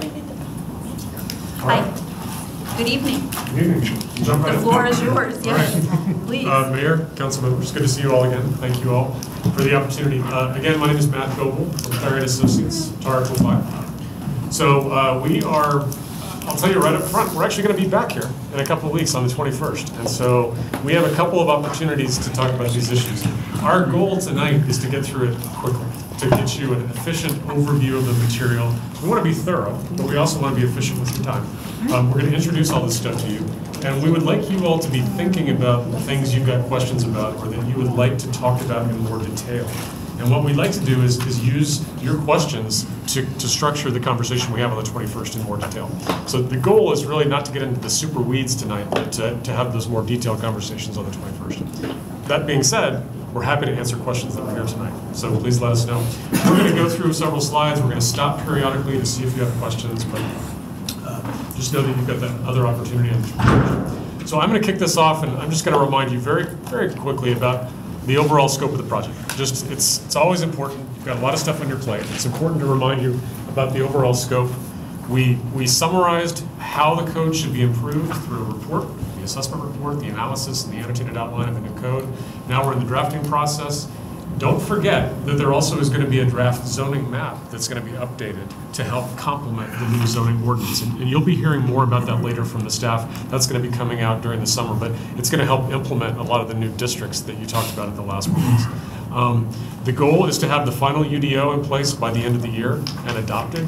And then there's also going to be a variety of kind of supporting materials, like training materials and summaries and things to help you communicate the code to the public. A little bit more about just the background. We kick off the project with the analysis and the annotated outline, and these are the recommendations that are summarized up here, a more user-friendly document, etc. You can see all the themes. We've bolded the two that we'll talk about tonight, primarily the user-friendly piece and also improving the development quality standards. So we've already talked about zoning districts. We've already talked about procedures. Tonight we're going to really start talking about things that influence the quality of development.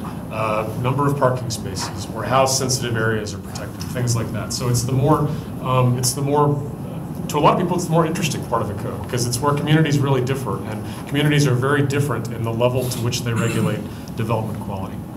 So we're going there, just a few more slides on process though. To remind you, we summarized, or we broke down the drafting into three pieces. Administration and procedures was first, and then districts and land uses, and then development and design standards, that's tonight. As you heard from Eric and his colleagues, we're going to be doing a consolidated draft as the next step. So actually the next time you see us after these two meetings on development standards, you're going to have the full code in place. We're going to have woven everything together, and it's going to reflect all the comments that you have made so far and that we've gotten from the public. And actually, as we put that together, we track all the new stuff. And so you're going to see footnotes and things that say, update to the consolidated draft. And you'll be able to very clearly say, how have we addressed the comments that you've heard so far? So there's very much a paper trail that you're able to track to the extent that you want. I just want to highlight one other thing on here. Testing. Is there a question? I did have a question, and I apologize for interrupting. I'm just trying to slide into this timeline piece.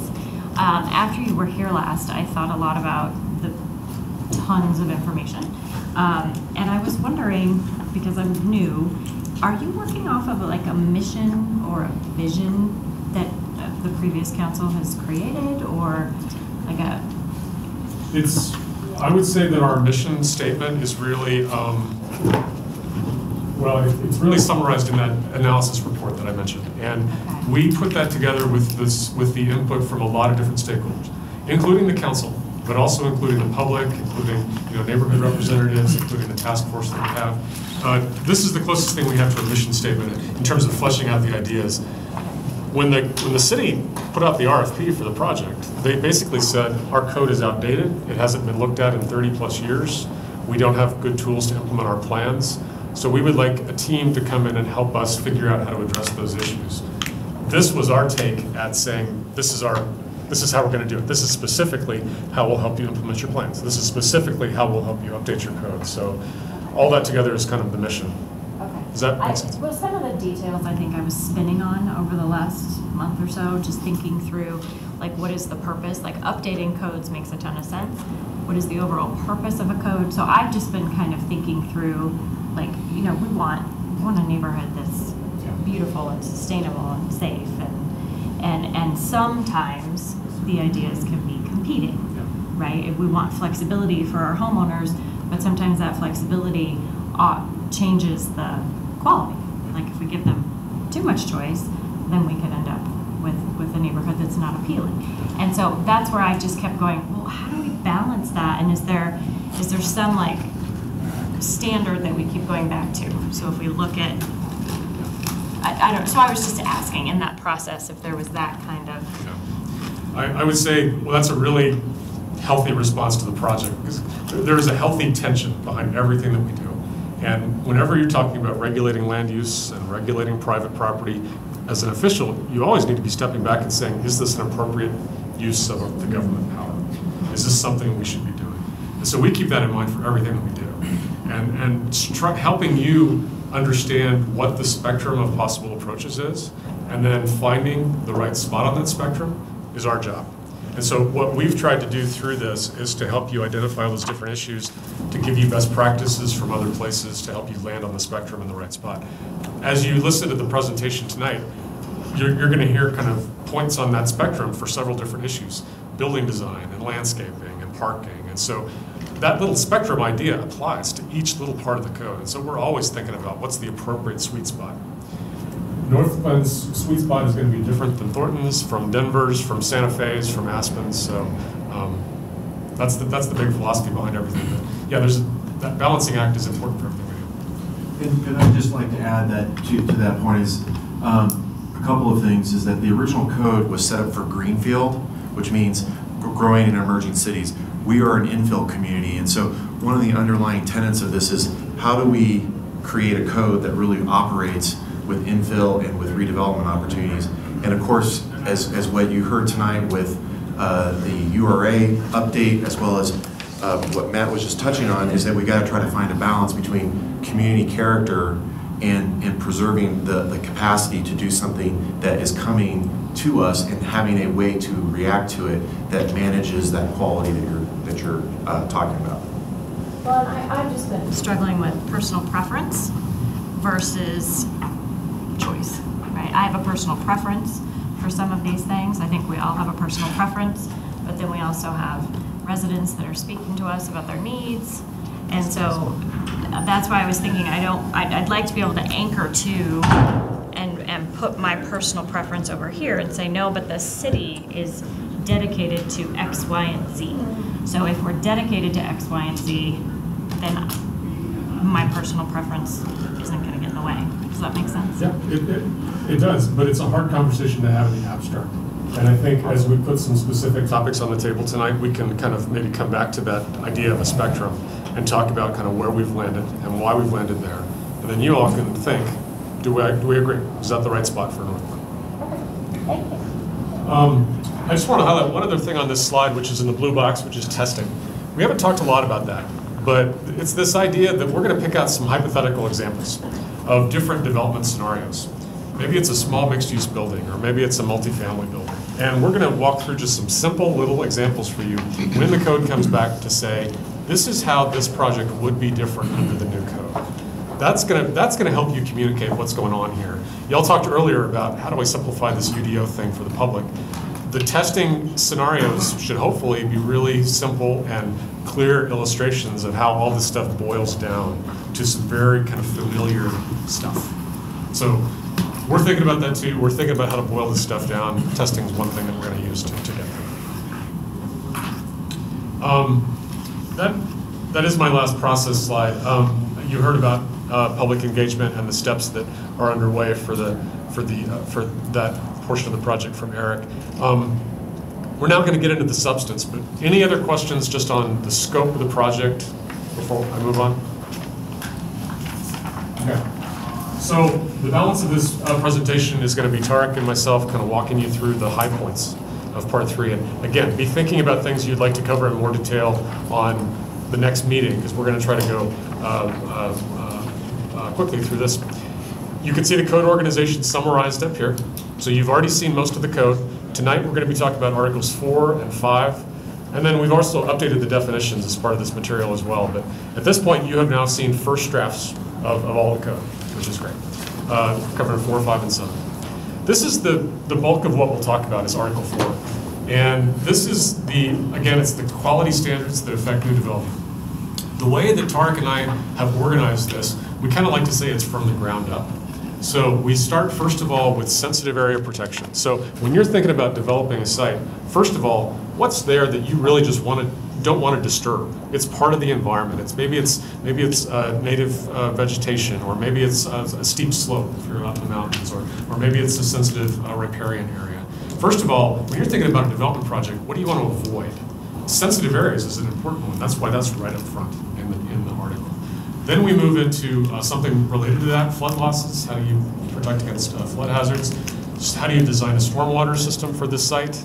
Then you start thinking about the overall kind of transportation patterns that are developed. And so we get into access and circulation.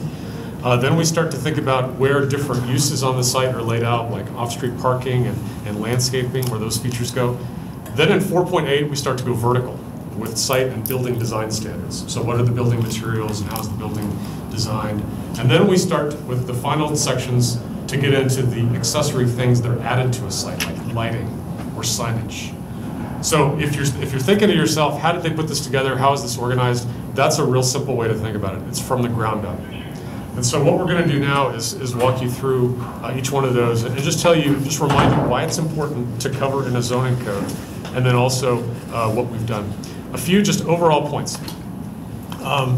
There are some supplemental things that are outside the code that are important to make sure the code works efficiently. One of them is going to be an administrative manual. So that's the stuff like the lists of fee requirements for different types of applications. It's important, yeah, you need to have a list of what you charge people, but you want to update that on a fairly regular basis. And so we typically keep those things outside the code. Staff will be updating those things in a separate document. It also has the benefit of making the code shorter by pulling all that stuff out. Public work standards and specifications, all that engineering stuff, that's obviously very important to making sure the code functions effectively. That lives outside the code as well. I had a couple of bullet points here about flexibility. Because again, we've tried to strike a balance here and ensure that the code is flexible enough to accommodate a lot of different circumstances. So you'll see the phrase a lot, to the maximum extent practicable, which basically means, in a lot of places, there's a standard set, but you need to do it as well as you can. You need to put every effort towards meeting that goal as you can, but it's not exhaustive. It could be that you can come back and make a case that in some certain circumstances, you don't actually need to comply with the standard. So there's a little bit of flexibility that we've built in like that. And then on a similar note, the final bullet there, right in front, as approved by the director, that's also included for flexibility. So there is discretion built into the code for the planning director, for professional planning staff, to use common sense and actually how they're applying a lot of these standards. So we put these things up front because you should just be thinking about them as overarching goals. This is our attempt to also help you land at the right point on the spectrum to build in this level of flexibility. All right. Let me start getting into substance now. The chapter starts with a summary table of applicability. One of the things that we've done, and this is just a part of it, is to show you for different standards of the code, sensitive areas or stormwater and drainage.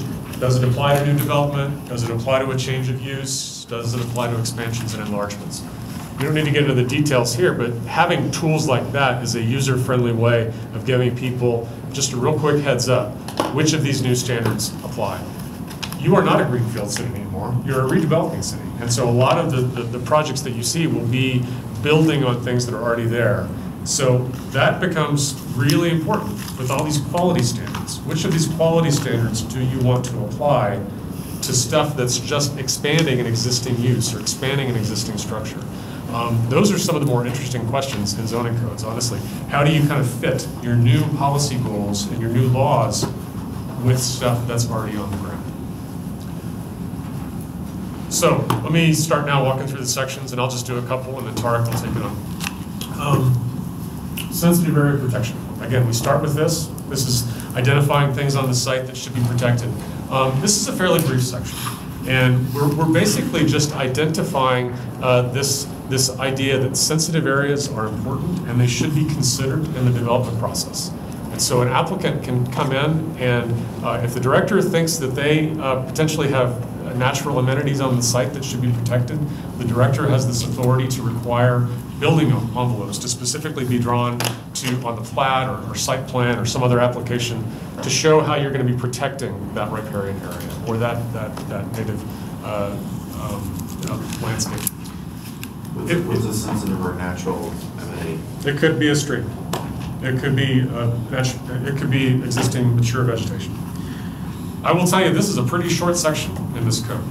We haven't had a lot of conversations about this, and Northglenn, you know, it's not a community that's done a lot of thinking on this.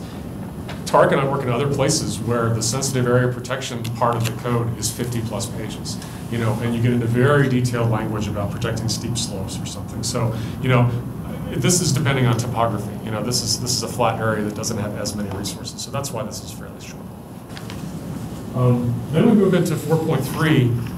Regulations to minimize flood losses. This is generally a lot of your existing regulations that have been carried forward. This is your floodplain ordinance. So this is carried forward. It's put into this larger context of the development standards, but we updated it in terms of formatting and things and stylistic consistency to make it fit. But this is the flood ordinance that's generally been carried forward. Now we start to get into some of the new stuff. And for each one of these topics, we've got a few pictures just to explain kind of what we're talking about, and then we talk about the highlights. First of all is stormwater and drainage control. You know, you're designing a new project, you know, how do you deal with where the water goes? And how do you deal with the drainage? And you've already talked a little bit about that on Huron tonight in a different context. This section, the summary of the changes is here. We based it on your current code, but we have relocated it to the development standards chapter to emphasize that it doesn't just apply to new subdivisions, it could apply to big redevelopments as well. Stepping back real fast, one of the benefits of a unified code is that we moved a lot of stuff out of the subdivision chapter and we put it in development standards because it applies not just to new subdivisions, but to a lot of types of redevelopment. And so this is a good example of that. Stormwater rules need to apply to any big new redevelopment. You don't want to just think about that in laying out a greenfield subdivision. You need to think about it all the time. We clarified that. That's an important innovation here, or improvement. Standards apply to all development and redevelopment disturbing more than 1 acre. Water quality standards apply to everything. One of the things that we introduced here is low impact development options. And those are a couple of examples here. You know, you think about your rain gardens, like there on the right, or a bioswale. These are, they're called green infrastructure. Y'all have heard that term.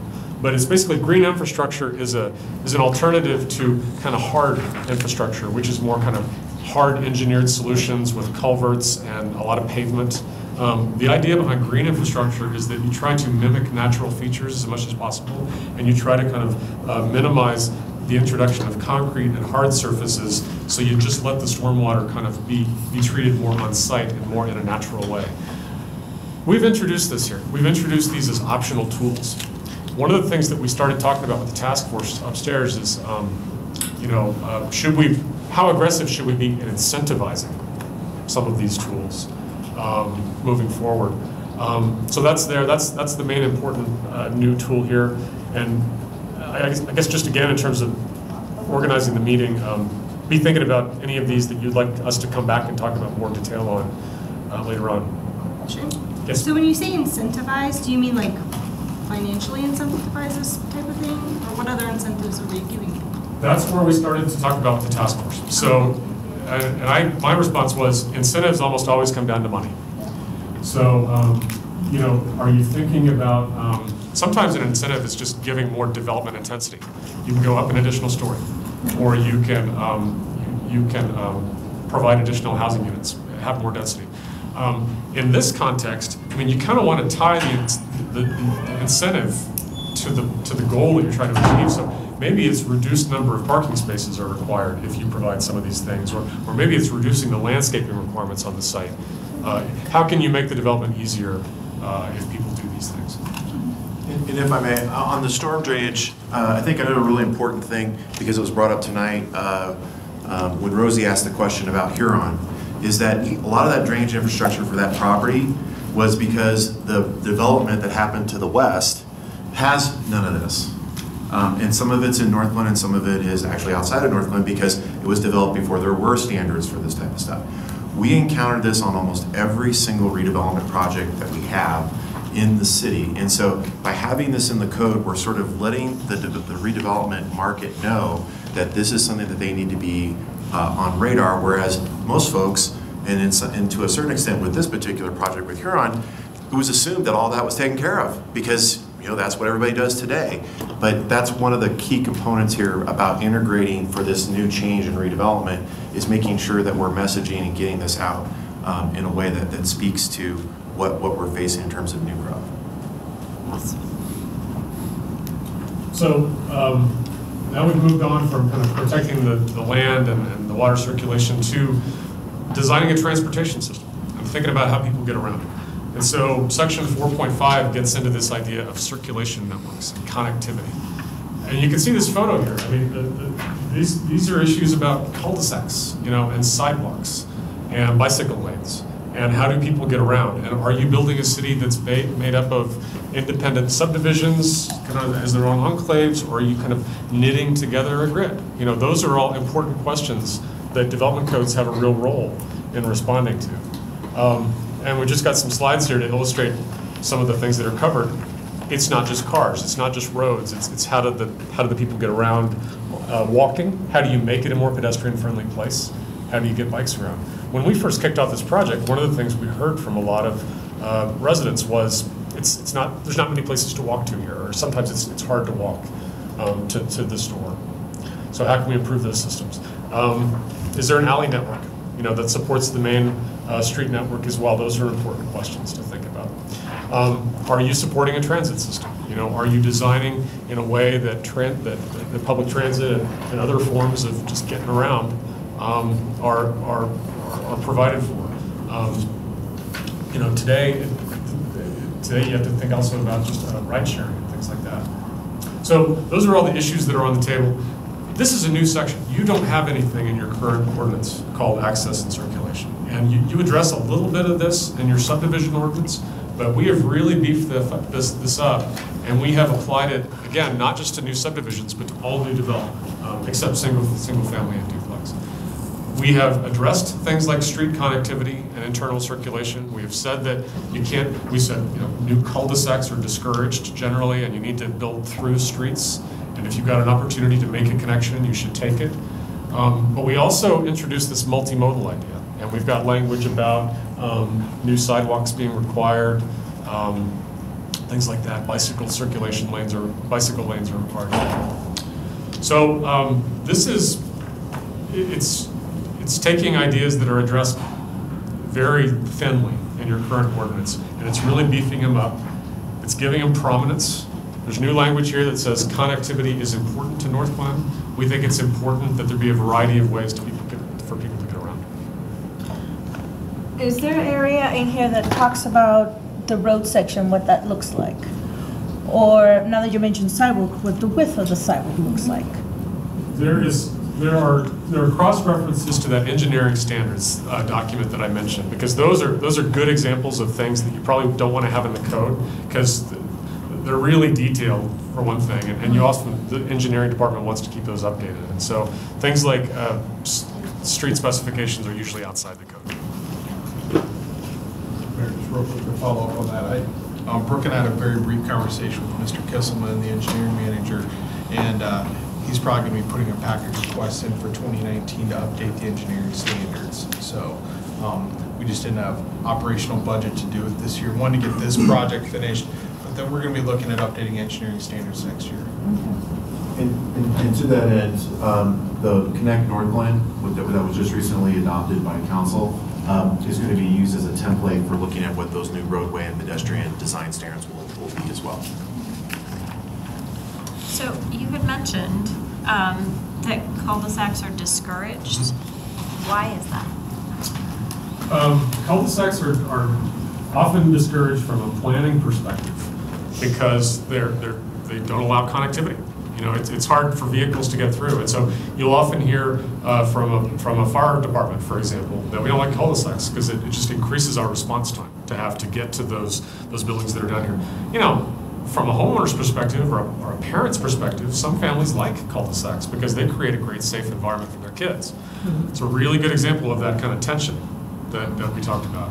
And so actually the language on this issue is cul-de-sacs and dead-end streets are discouraged. They're not prohibited, but they're discouraged. But the design shall use through streets. Permanent cul-de-sacs and dead-end streets shall only be used when topography, natural features, and/or vehicular safety conditions make a vehicular connection impractical. I think it's worth noting that you don't have much land left. Right. So, yeah, this would apply to a new subdivision. There's not going to be a lot of that in the future unless you see something substantially change. But it is still on the table. I just happen to be getting a lot of phone calls this week about speeding, and it's, so those streets that connect, people drive faster. Yeah. So there's traffic calming and other things that can be done to try to mitigate there.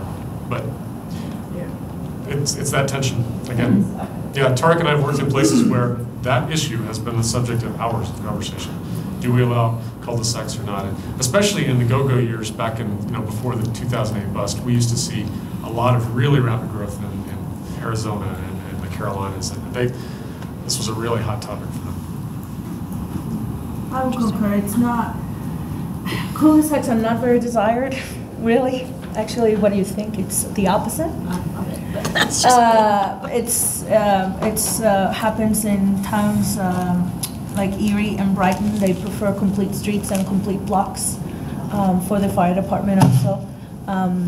There are instances where you can use them. Usually, fire protection is one of the key elements of limiting the length of it. 150 feet usually is what allows you about a cul-de-sac of about 6 houses or so. So a short little distance. Dead-end roads probably not longer than 600 feet.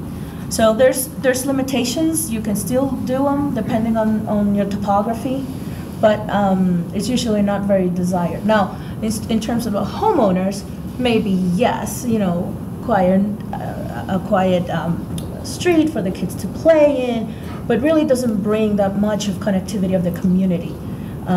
Communities nowadays have been developed of complete blocks and streets, and it's all about pedestrians and connectivity. You'll see those old, like that picture you had with those circular roads that go nowhere. That has considered now very old design. It's not being used since like in the 80s. I can see both sides, especially the safety aspect, but I know I don't agree with the connectivity because I think our cul-de-sacs are huge block parties, and we see that at the National Night Out. So I don't know about that, and maybe it's just because connectivity, I mean by going from one spot to the other, where how many people go down like, this is not the street, and you have to drive around like it didn't go through, and those kind of things. Now connectivity in terms of pedestrians, depending if you leave room for trails to connect through between one and the other and whatnot, but you see those not too often these days. we don't have much here, so we'll keep going. Yeah. Okay, the most exciting topic, parking, right? So that's where I'll pick it up here. This is not just how much parking, but how do you design your parking lots? And this picture is, I always say, I use this picture a lot and say, don't worry, this is not your city. And then someone said, no, actually, that's our city. That is our city. It is our city. This is Northglenn. So we care about how they're designed. How are cars and people moving through them? How do they interact with pedestrians and bicycles? How do they look? And how can we integrate parking within a building versus on the street or in a surface parking lot? All of these things have to be thought about in this particular section.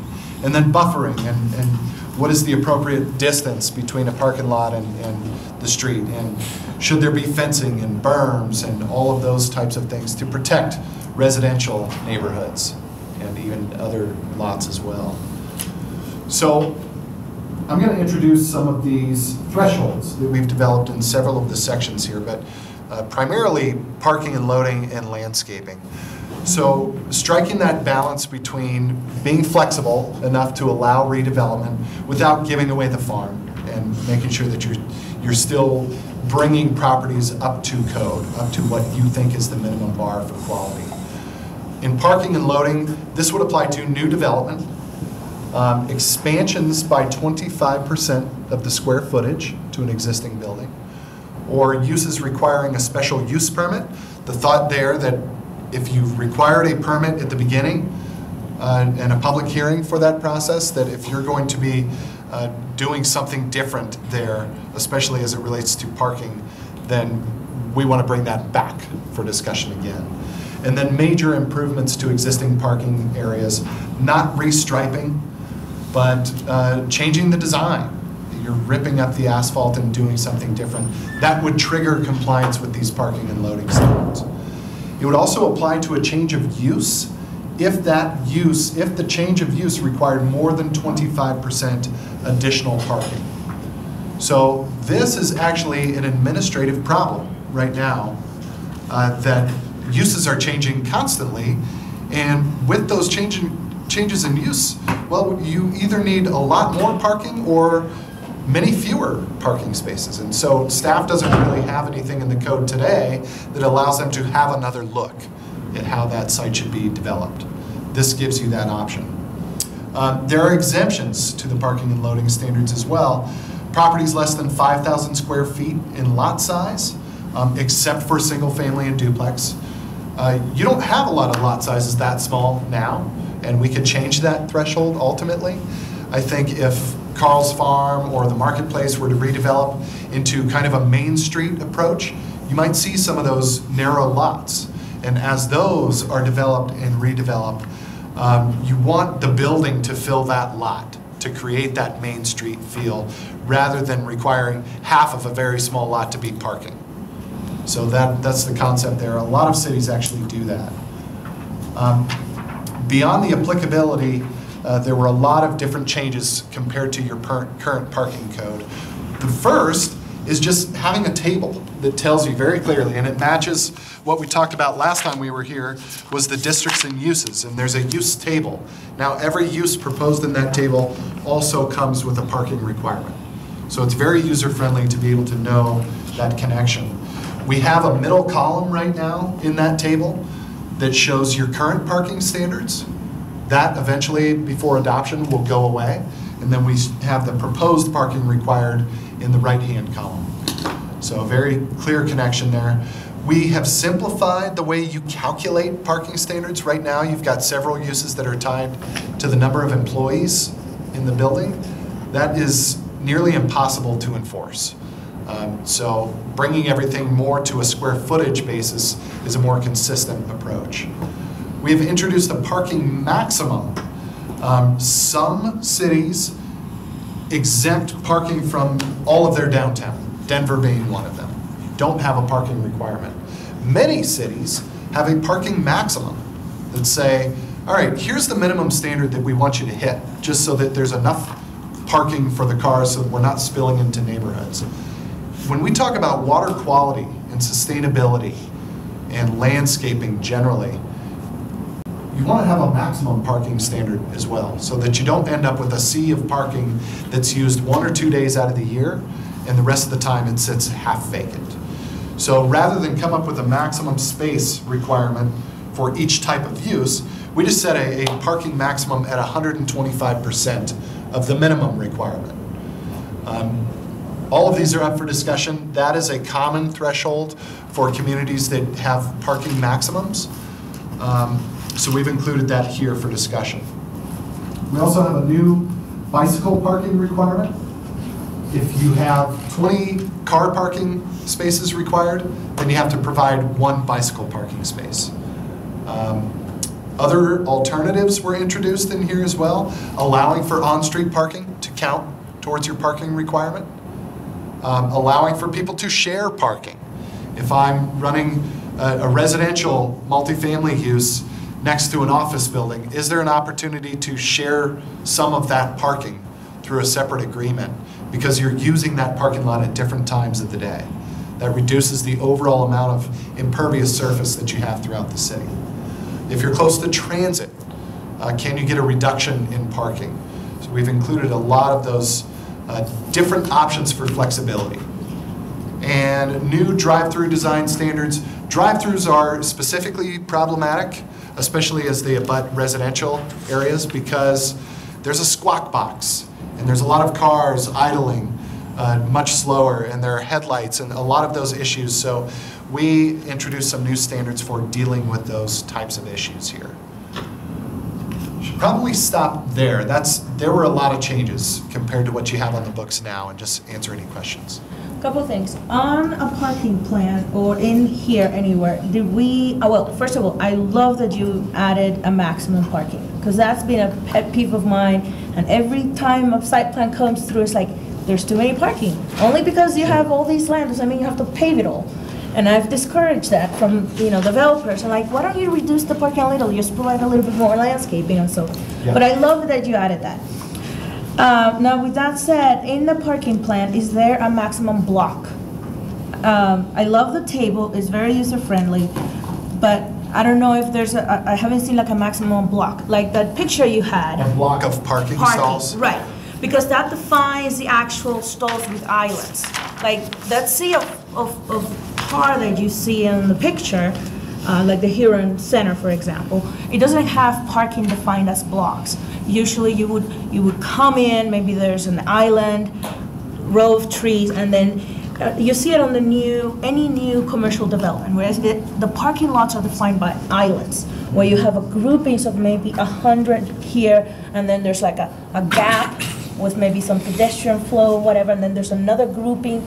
So when you group them together, you break that monotony of the parking spaces and the striping, and you provide, for every 100 parking spaces, you have so much square feet of island, and that island has to have a certain amount of width and vegetation in it, so you break up. You do have that requirement in here. It's actually in the landscaping section. It's in landscaping. Yeah, the landscaping for parking areas is in the landscaping section. It's actually on page 39 of the draft, but it's just that concept that for every number of spaces, you've got to have a landscaped island to break up the monotony. Okay. Well, since I was reading and flipping through this one section, I didn't see any of that. Yeah. Maybe. Well, yeah. So there are lots of different ways to skin the cat there. Right, Some communities say put all the parking stuff with the parking. Well, then you've also got landscaping stuff in the parking section. So we can go either way on that. That's okay, as long as it is somewhere.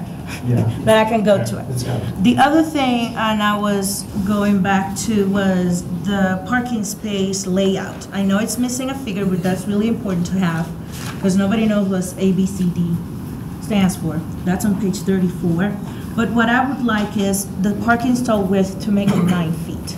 To be what? Sorry? 9 feet wide instead of 8.5. We don't all drive Priuses around here, so cars tend to be kind of large. This doesn't say you couldn't do a 9-foot. This is minimum width. Minimum, but the developer will come in with minimum. So I would like minimum to be 9 feet.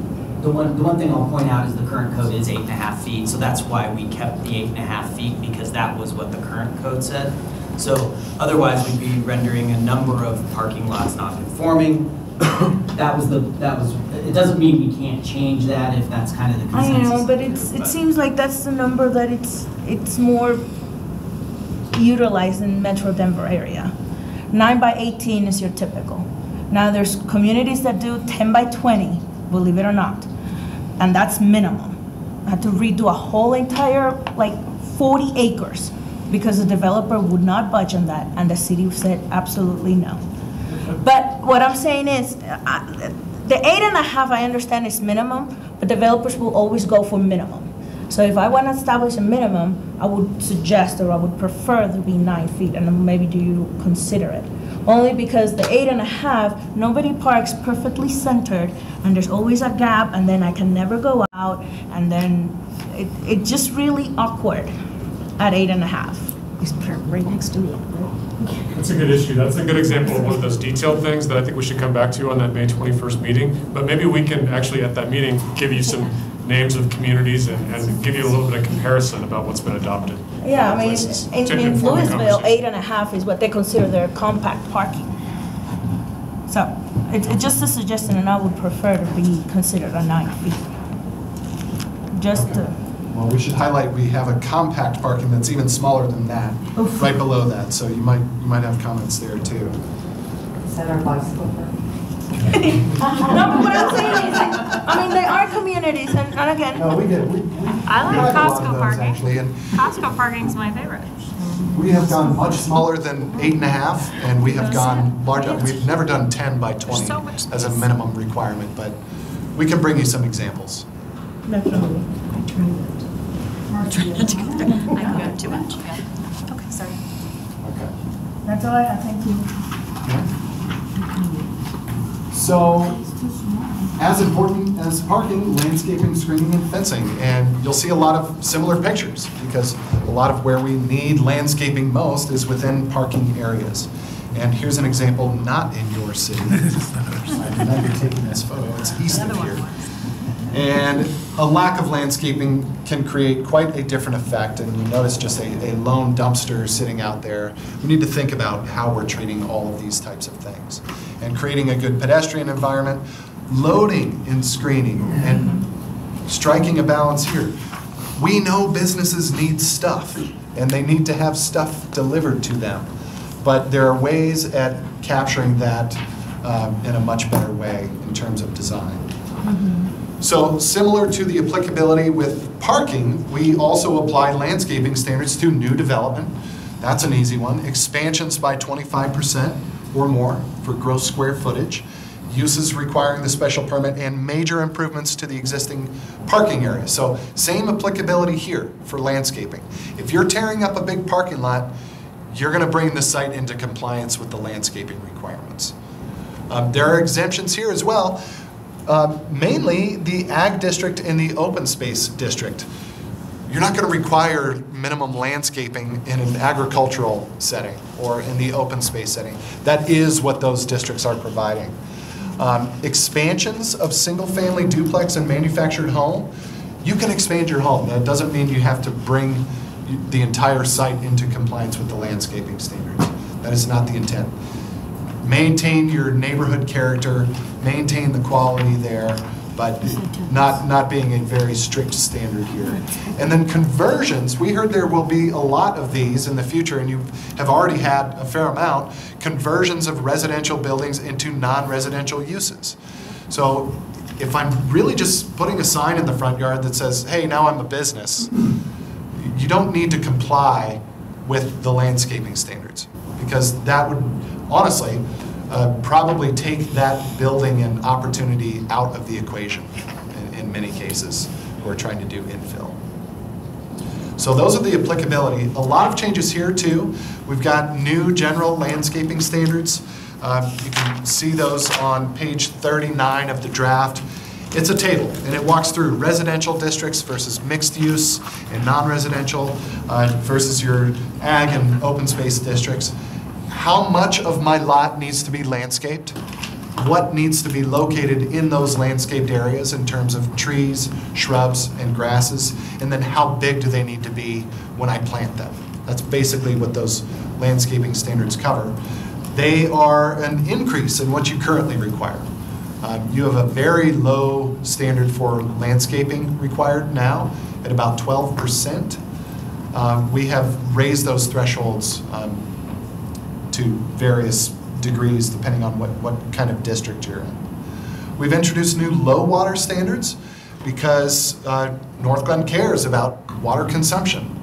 And high water landscaping, think of things that just require a lot of water, like mostly turf grass, 30% maximum in the front yard, in the backyard.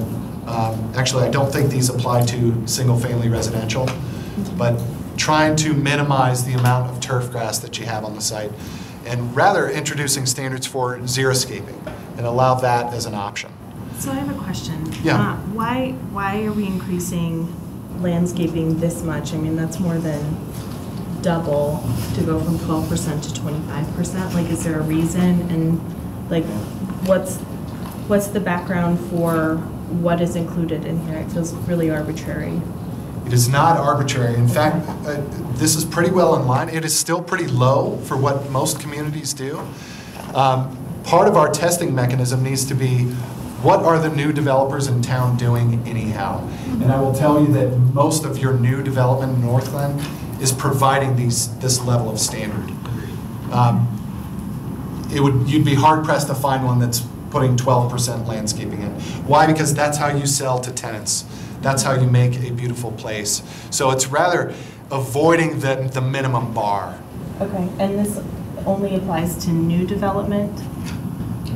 Yeah, And so well, is there ever an instance in which somebody decides that they're going to put in a new sprinkler system and they're ripping up all of their yard that is going to trigger this?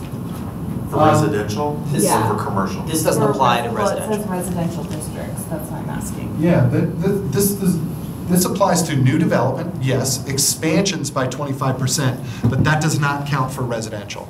The expansions are exempt for single-family and duplex residential.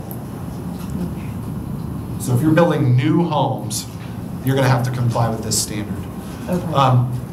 I want to point out a couple of things based on this table because it might appear arbitrary. Why are we going from 12 to 25? It's important to think about the amount of impervious surface coverage within the city entirely, but also in residential districts.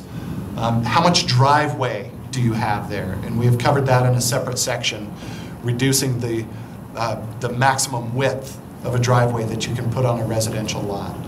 How much building coverage can you have on a particular lot? And we had standards for that back in the districts and uses. So you can't just cover your entire lot in building and impervious coverage. The landscaping is one way to get at that issue. Building coverage is going to limit the size of the structure. Driveway width is going to minimize the size of the driveway. And then everything else, we don't want all that to be impervious pavement. So having a minimum landscaping requirement gets you to treat those other parts of the lot. Many single-family residential districts would require 40 up to 60% landscaped area. So this is not highly unusual. But I will tell you, we had a very lengthy discussion with the task force this afternoon about this topic. How should we be dealing with this? And from a code enforcement standpoint, it gets pretty tricky fast because there's a backyard aspect to this. And so we want to make sure that we're capturing what's best for beautification of a neighborhood, but also is enforceable by your current staff. I just have a hard time balancing when we're moving towards, water saving and everything, and we're asking people to have more landscaping, even though you put on there, low water type plants. I don't know, I can't balance that very well. It seems like the future is headed towards, we're probably not going to have green yards, and I mean, there is a water shortage, serious. So yeah. I'm not sure where we come up with the higher, that you want a higher percentage. Well, it's not just the percentage. So right now, your requirement says anything that's not paved has to be landscaped. And one of the biggest problems you have on the enforcement side is a lot of dirt and weeds. And by providing a minimum landscaping requirement, you're taking it to the next level just by saying, you have to landscape it. That doesn't mean it has to be green. A lot of things count toward landscaping. But you have to do something other than just letting it go to dirt, which is going to blow away and really tough to maintain, or paving over it so that it's not a hassle. We want to have that minimum requirement there. I haven't done the analysis myself. I think most of even your single-family residential areas are going to comply with the 25%.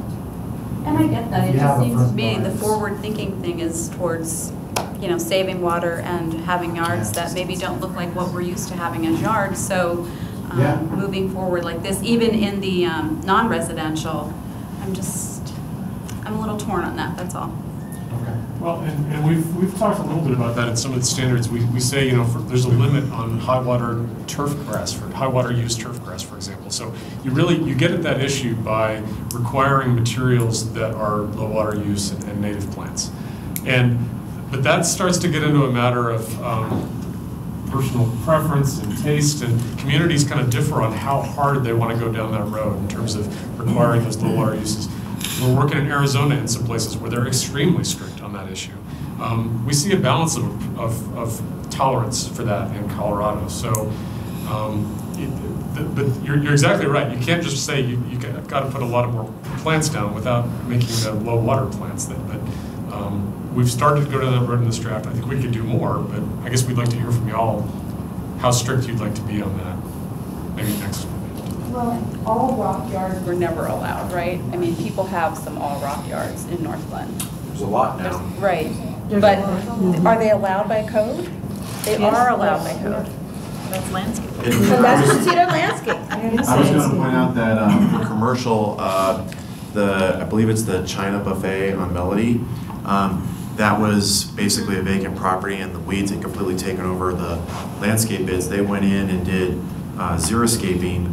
The gas station there on Huron and 106th, their planter bed where they now have the little dinosaur with the rock features, was yet again another overgrown, poorly maintained area that actually was blocking the view of the entrances to the gas station, and they went in and did a low impact, almost no water landscape treatment. That's not to say that everybody should do that, but I'm saying this is yet again, these are the kind of the challenges that we're facing and trying to integrate what the common practices are seemingly to be, not just for new development, but also for existing properties that we've had code enforcement issues with. So in our HOA, I've had a couple of neighbors who wanted no grass whatsoever, and the HOA denied them because you have to have, is it a 1/4%? Is it a quarter of your backyard has to be grass.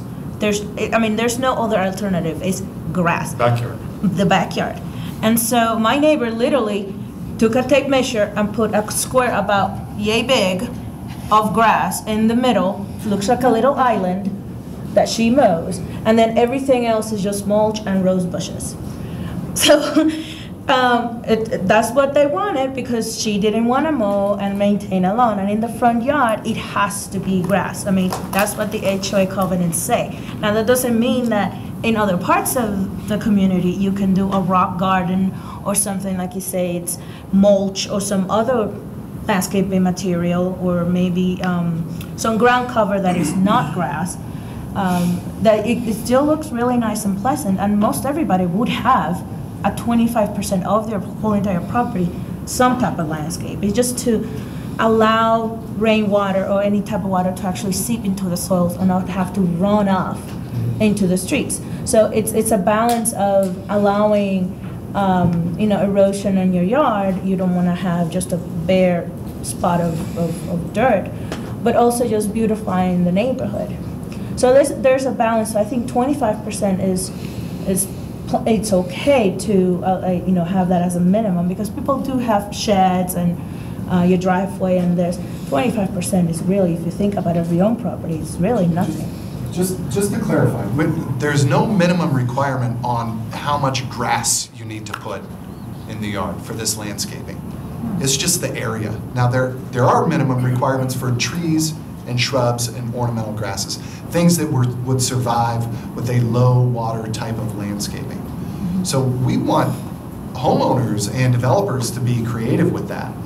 And the city can maintain a list of what plants are most appropriate in Northglenn, and then leave that to the developer or the homeowner to come to you with a plan and say, here's what we want to do. We have enough in terms of area and bushes and trees, but we chose these ones, and they're on your list, and we think this is a great design, and it meets the 25%. Nothing would preclude you in here from putting a lot of rock or mulch in. You just have to meet the standards of 1 tree and 10 shrubs. Right. So this might be a good item for maybe the group to consider, to think about.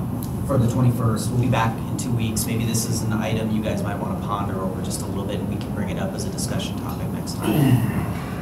Thanks, sir. All right.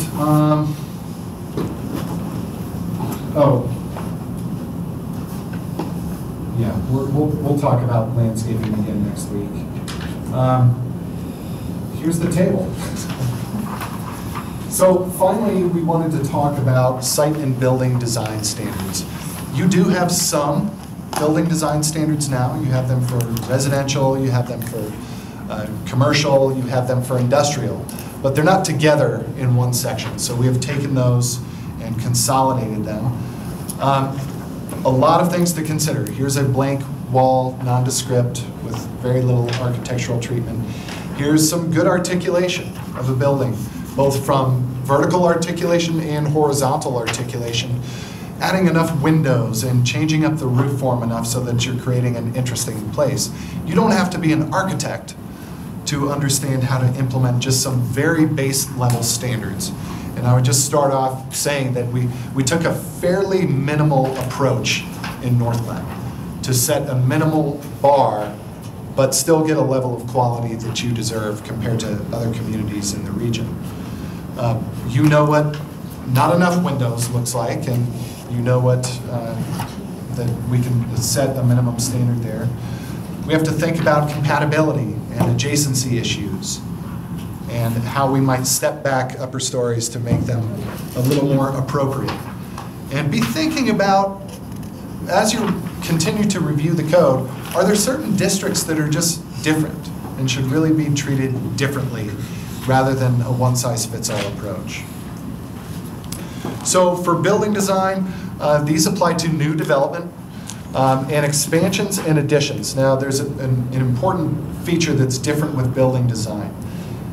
All buildings in the site would have to comply with all of the building design standards if 50% square footage increase or 25% increase in the number of dwelling units for multifamily, or 50% of a building facade that's facing a public right-of-way. So if you meet one of those standards, then the whole site and all of the buildings on that site need to comply with the building design standards. Or if there's an increase in 10% square footage or 10% or 10 dwelling units for multifamily, then only the portion of those buildings being developed or redeveloped would have to comply with the building design standards. So we've got two different triggers here depending on if you're doing a really big project or redevelopment or if you're doing something smaller. There are exemptions here too for the agricultural district, expansions to single family and duplex manufactured homes, and again for converting those existing residential structures to non-residential structures. So for building design, we've organized it first by residential site and building design, and then mixed use and non-residential, so everything else except for the ag district. And there are a lot of different elements covered in this section. Where you place the buildings on the site, how they're oriented towards the street, where the entrances are, how the mass is broken up in terms of projections and recessions on a building, what materials are used on the building, that's another important feature. Breaking up roof form and transparency. So how many windows and door openings do we have? That can play a lot, especially in mixed use areas, for creating an active streetscape. There are a lot of new changes here. First, for new subdivisions, again, you probably won't see a lot of that, but having a sliding scale approach to the variety, design variety. The bigger subdivisions you're doing, the more types of models and building variety you're going to have to include. We did not carry forward a requirement to wrap around 3 feet from the front facade. Right now you have that requirement, and that can be a real hindrance in people wanting to do any improvements to their property. There are new standards for multi-building developments. So think about a major apartment complex and you've got lots of different structures. Can you frame an intersection with those buildings, or create gathering spaces, or create a courtyard between those multiple buildings on a site. So those are new. New bulk and roof plane requirements. Right now, you basically say flat roofs are no-no in Northglenn. We've taken a somewhat lighter approach to say, all right, flat roofs might be okay, but you have to break up long distances of one particular roof type by having a parapet or recessing the building in a certain way that just breaks up the monotony. And then we have new transparency requirements. Nothing major there.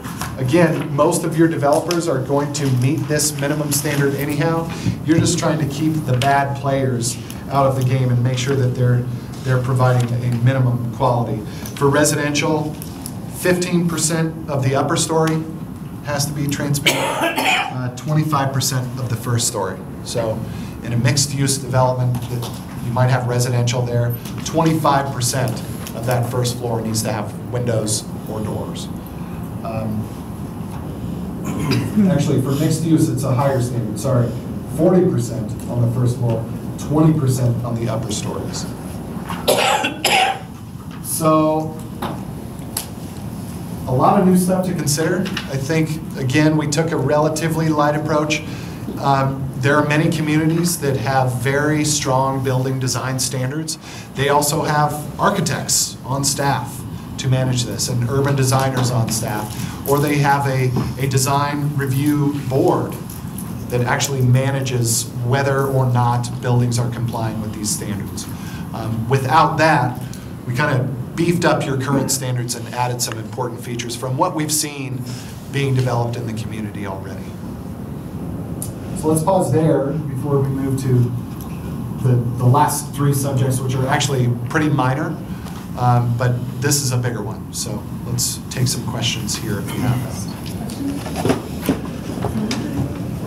Eric, can you help me with the whole discussion about accessory dwelling units and the facade of the main house? We had a discussion, because in our code right now, there's, we encourage a lot of brick, because if you see around Northglenn, there's a lot of brick homes in Northglenn. So if somebody wants to put a garage or some type of accessory dwelling unit that faces the front of the house, there's somewhere in the code that says that you have to match that brick on that accessory unit in the facade, or even in a corner lot, if you have an accessory dwelling unit that or a garage that faces the other, side of the road, that also too has to meet the brick exterior. Yeah, and it's a 30% coverage. It's in our accessory structure set portion of the code, which was considered as part of part 2. And I think we did have some discussion about that and whether we wanted to keep it or not. And I think the consensus we at least received at that point was to go ahead and keep it in the code. So I think that's what we've done in part 2. And you will see that again coming in the consolidated draft. But yeah, that we actually kept those standards in with the accessory structures just because they're more applicable to those residential accessory structures. Okay. So that's not necessarily part of this massing? It's not part of this section of the code. No, we kept those with the accessory structures. Okay. But in terms of, see, there's a portion where it says the architectural facade needs to, there's a lot of options. It's not just the brick. Sure. But it's, I'm thinking about those residents that they do want to have an expansion to the house, and all of a sudden that triggers it, and now they're faced with, oh boy, I need to match all this brick that has been here for 50 years, or 30% of it. Expansions are exempt. Okay. From compliance with the building design standards. And that was intentional, to allow people to actually make those improvements to their homes without having to have a major expense in doing so. Yeah, the whole brick thing, everybody loves it because you don't have to paint it or maintain it.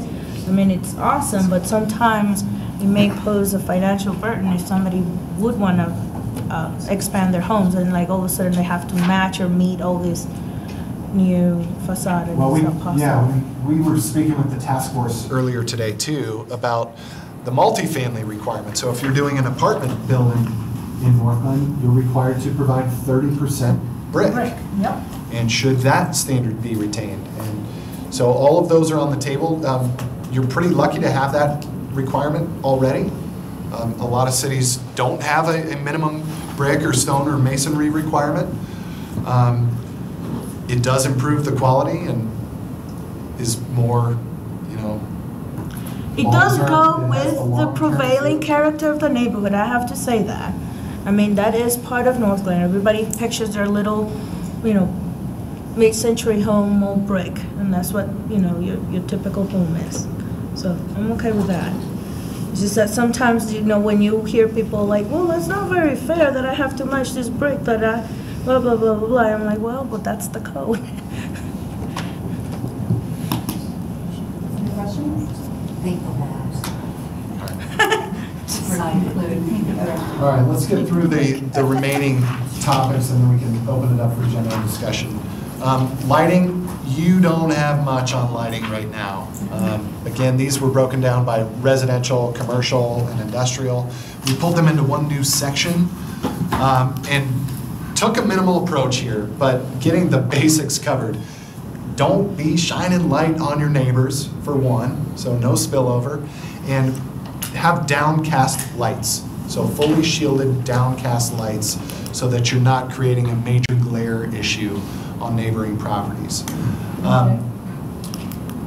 That's really it on that. There are a few exemptions here, things like single-family residential, outdoor string lighting, which is a great way to provide ambiance with a minimal expense. You don't want to require those to be fully shielded because then all of a sudden you don't have those lights at all. So there are some exemptions. Sign regulations. Fortunate for us, you all updated your sign code last year. And so a lot of this effort was just carrying forward those regulations. We still have a little bit of work to do just to get the cross-references right, to make sure that the definitions are integrated according to everything that's been drafted in the new UDO. So we will be working on that, but did not make any substantive updates to the sign code with this effort. Can I ask a question? Sorry. So in previous NER meetings, and even like tonight, Debbie talked about how they want to have a standard sign code at, say, the Huron Center and stuff like that. Do we need to put anything like that in our code? No, we just go with the flow? They would be subject to the regulations in the code, and we'd be reviewing them for compliance with the code. If they deviate from the code, then there's an option for them to do a sign program for the entire center. But if they're complying with the code, all they'll need to do is come in with the sign permit and we'll review that. And our understanding is these will comply with the sign code. I think your question is more to the point of requiring a specific standard or type of sign for a commercial property. No. Basically, the commercial property would need to have their own adopted standard, either through their REAs or CCNRs. This is the type of sign typology, whether it's a backlit, channel face, halo illumination, all those types of things. We can govern, regulate that based in part on the Reed versus Gilbert decision.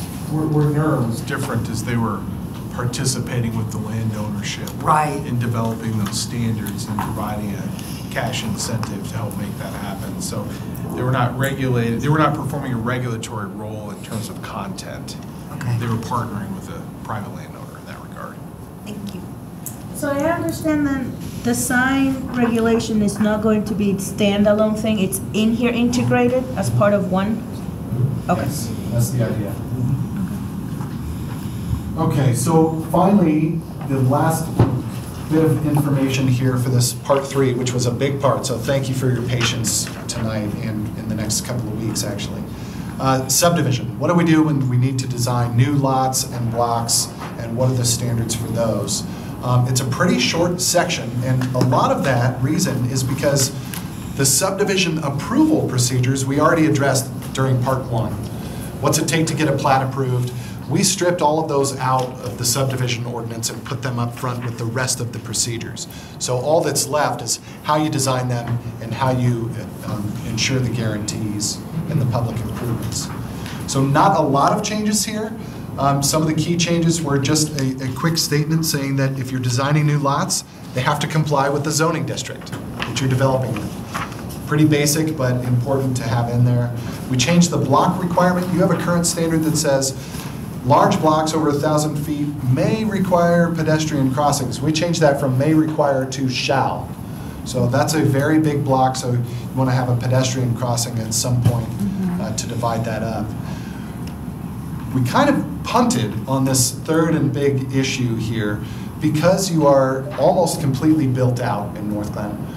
Is it necessary to have a land dedication standard?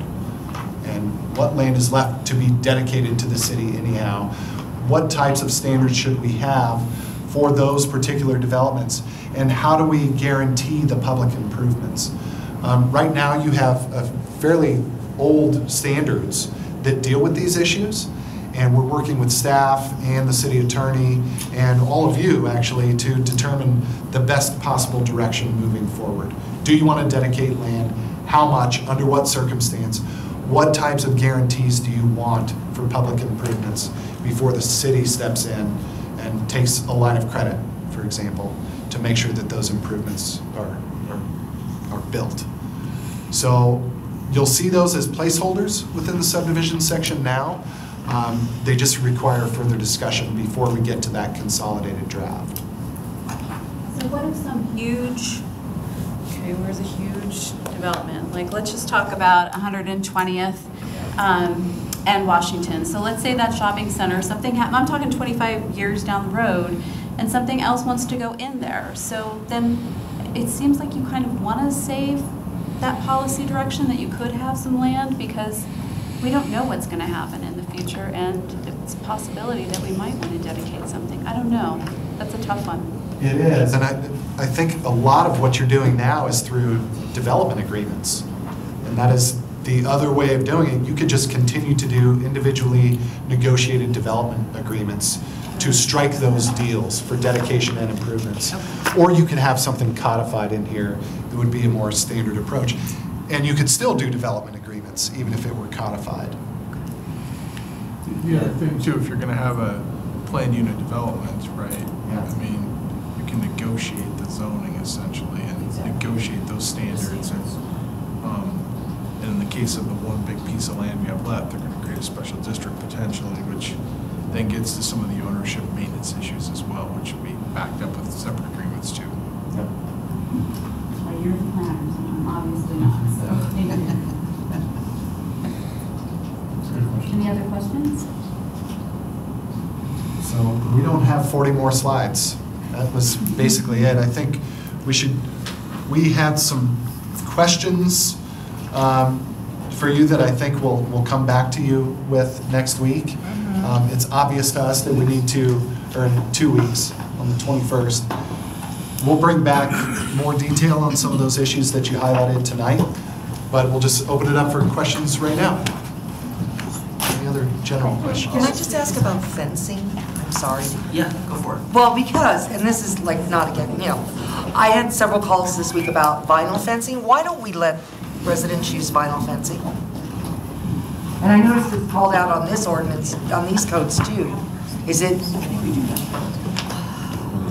I don't know that we haven't either. It's permitted in our code as it's currently written.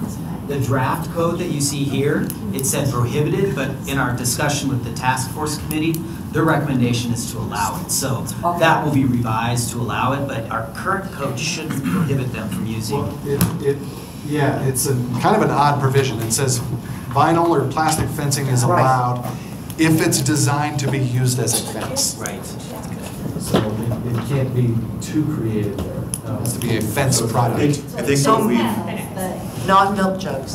Well, I think that's the decision. There are several on 112. Yeah. And some in the community in there in Ward 1. There's people that have the nice paneling. I guess that you could get at Lowe's with the nice little corners.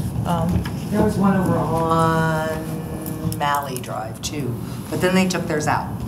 And there were various stories, you know what I mean, neighbors, on why they had to take them out, you know. it was against code, was the last that we came up with. So, and then I saw that. Huh? So they put it in the wrong spot. I think it was that, if I know which property you're talking about, is that there was a 3-foot gap behind one of the fences, and one of the owners wanted to put the fence over the 3-foot gap so that they could take over their neighbor's property. Because the neighbor wasn't maintaining. That is still prohibited. No cowboy. If it's the one I'm thinking of. Probably is on the corner. I believe so. Yeah, okay, I agree with you. So just real quick in conclusion, thank you again for your time this evening. Reminder, we'll be back in 2 weeks to kind of further discuss these. If you will, and if you can remember, please keep your packets. That way we don't have to recreate, or we don't have to kill any more trees in order for you guys to have a packet. And then we'll come ready, prepared to discuss in 2 weeks. Plan it, bring it in. A little bit, yeah, I know. Well, I don't want to fall asleep. Power kale salad. Exactly. Thank you all for your time. Thank you. Just love it. Wait, are we back in 2 weeks? I don't know. Did you adjourn? Okay. Now we are.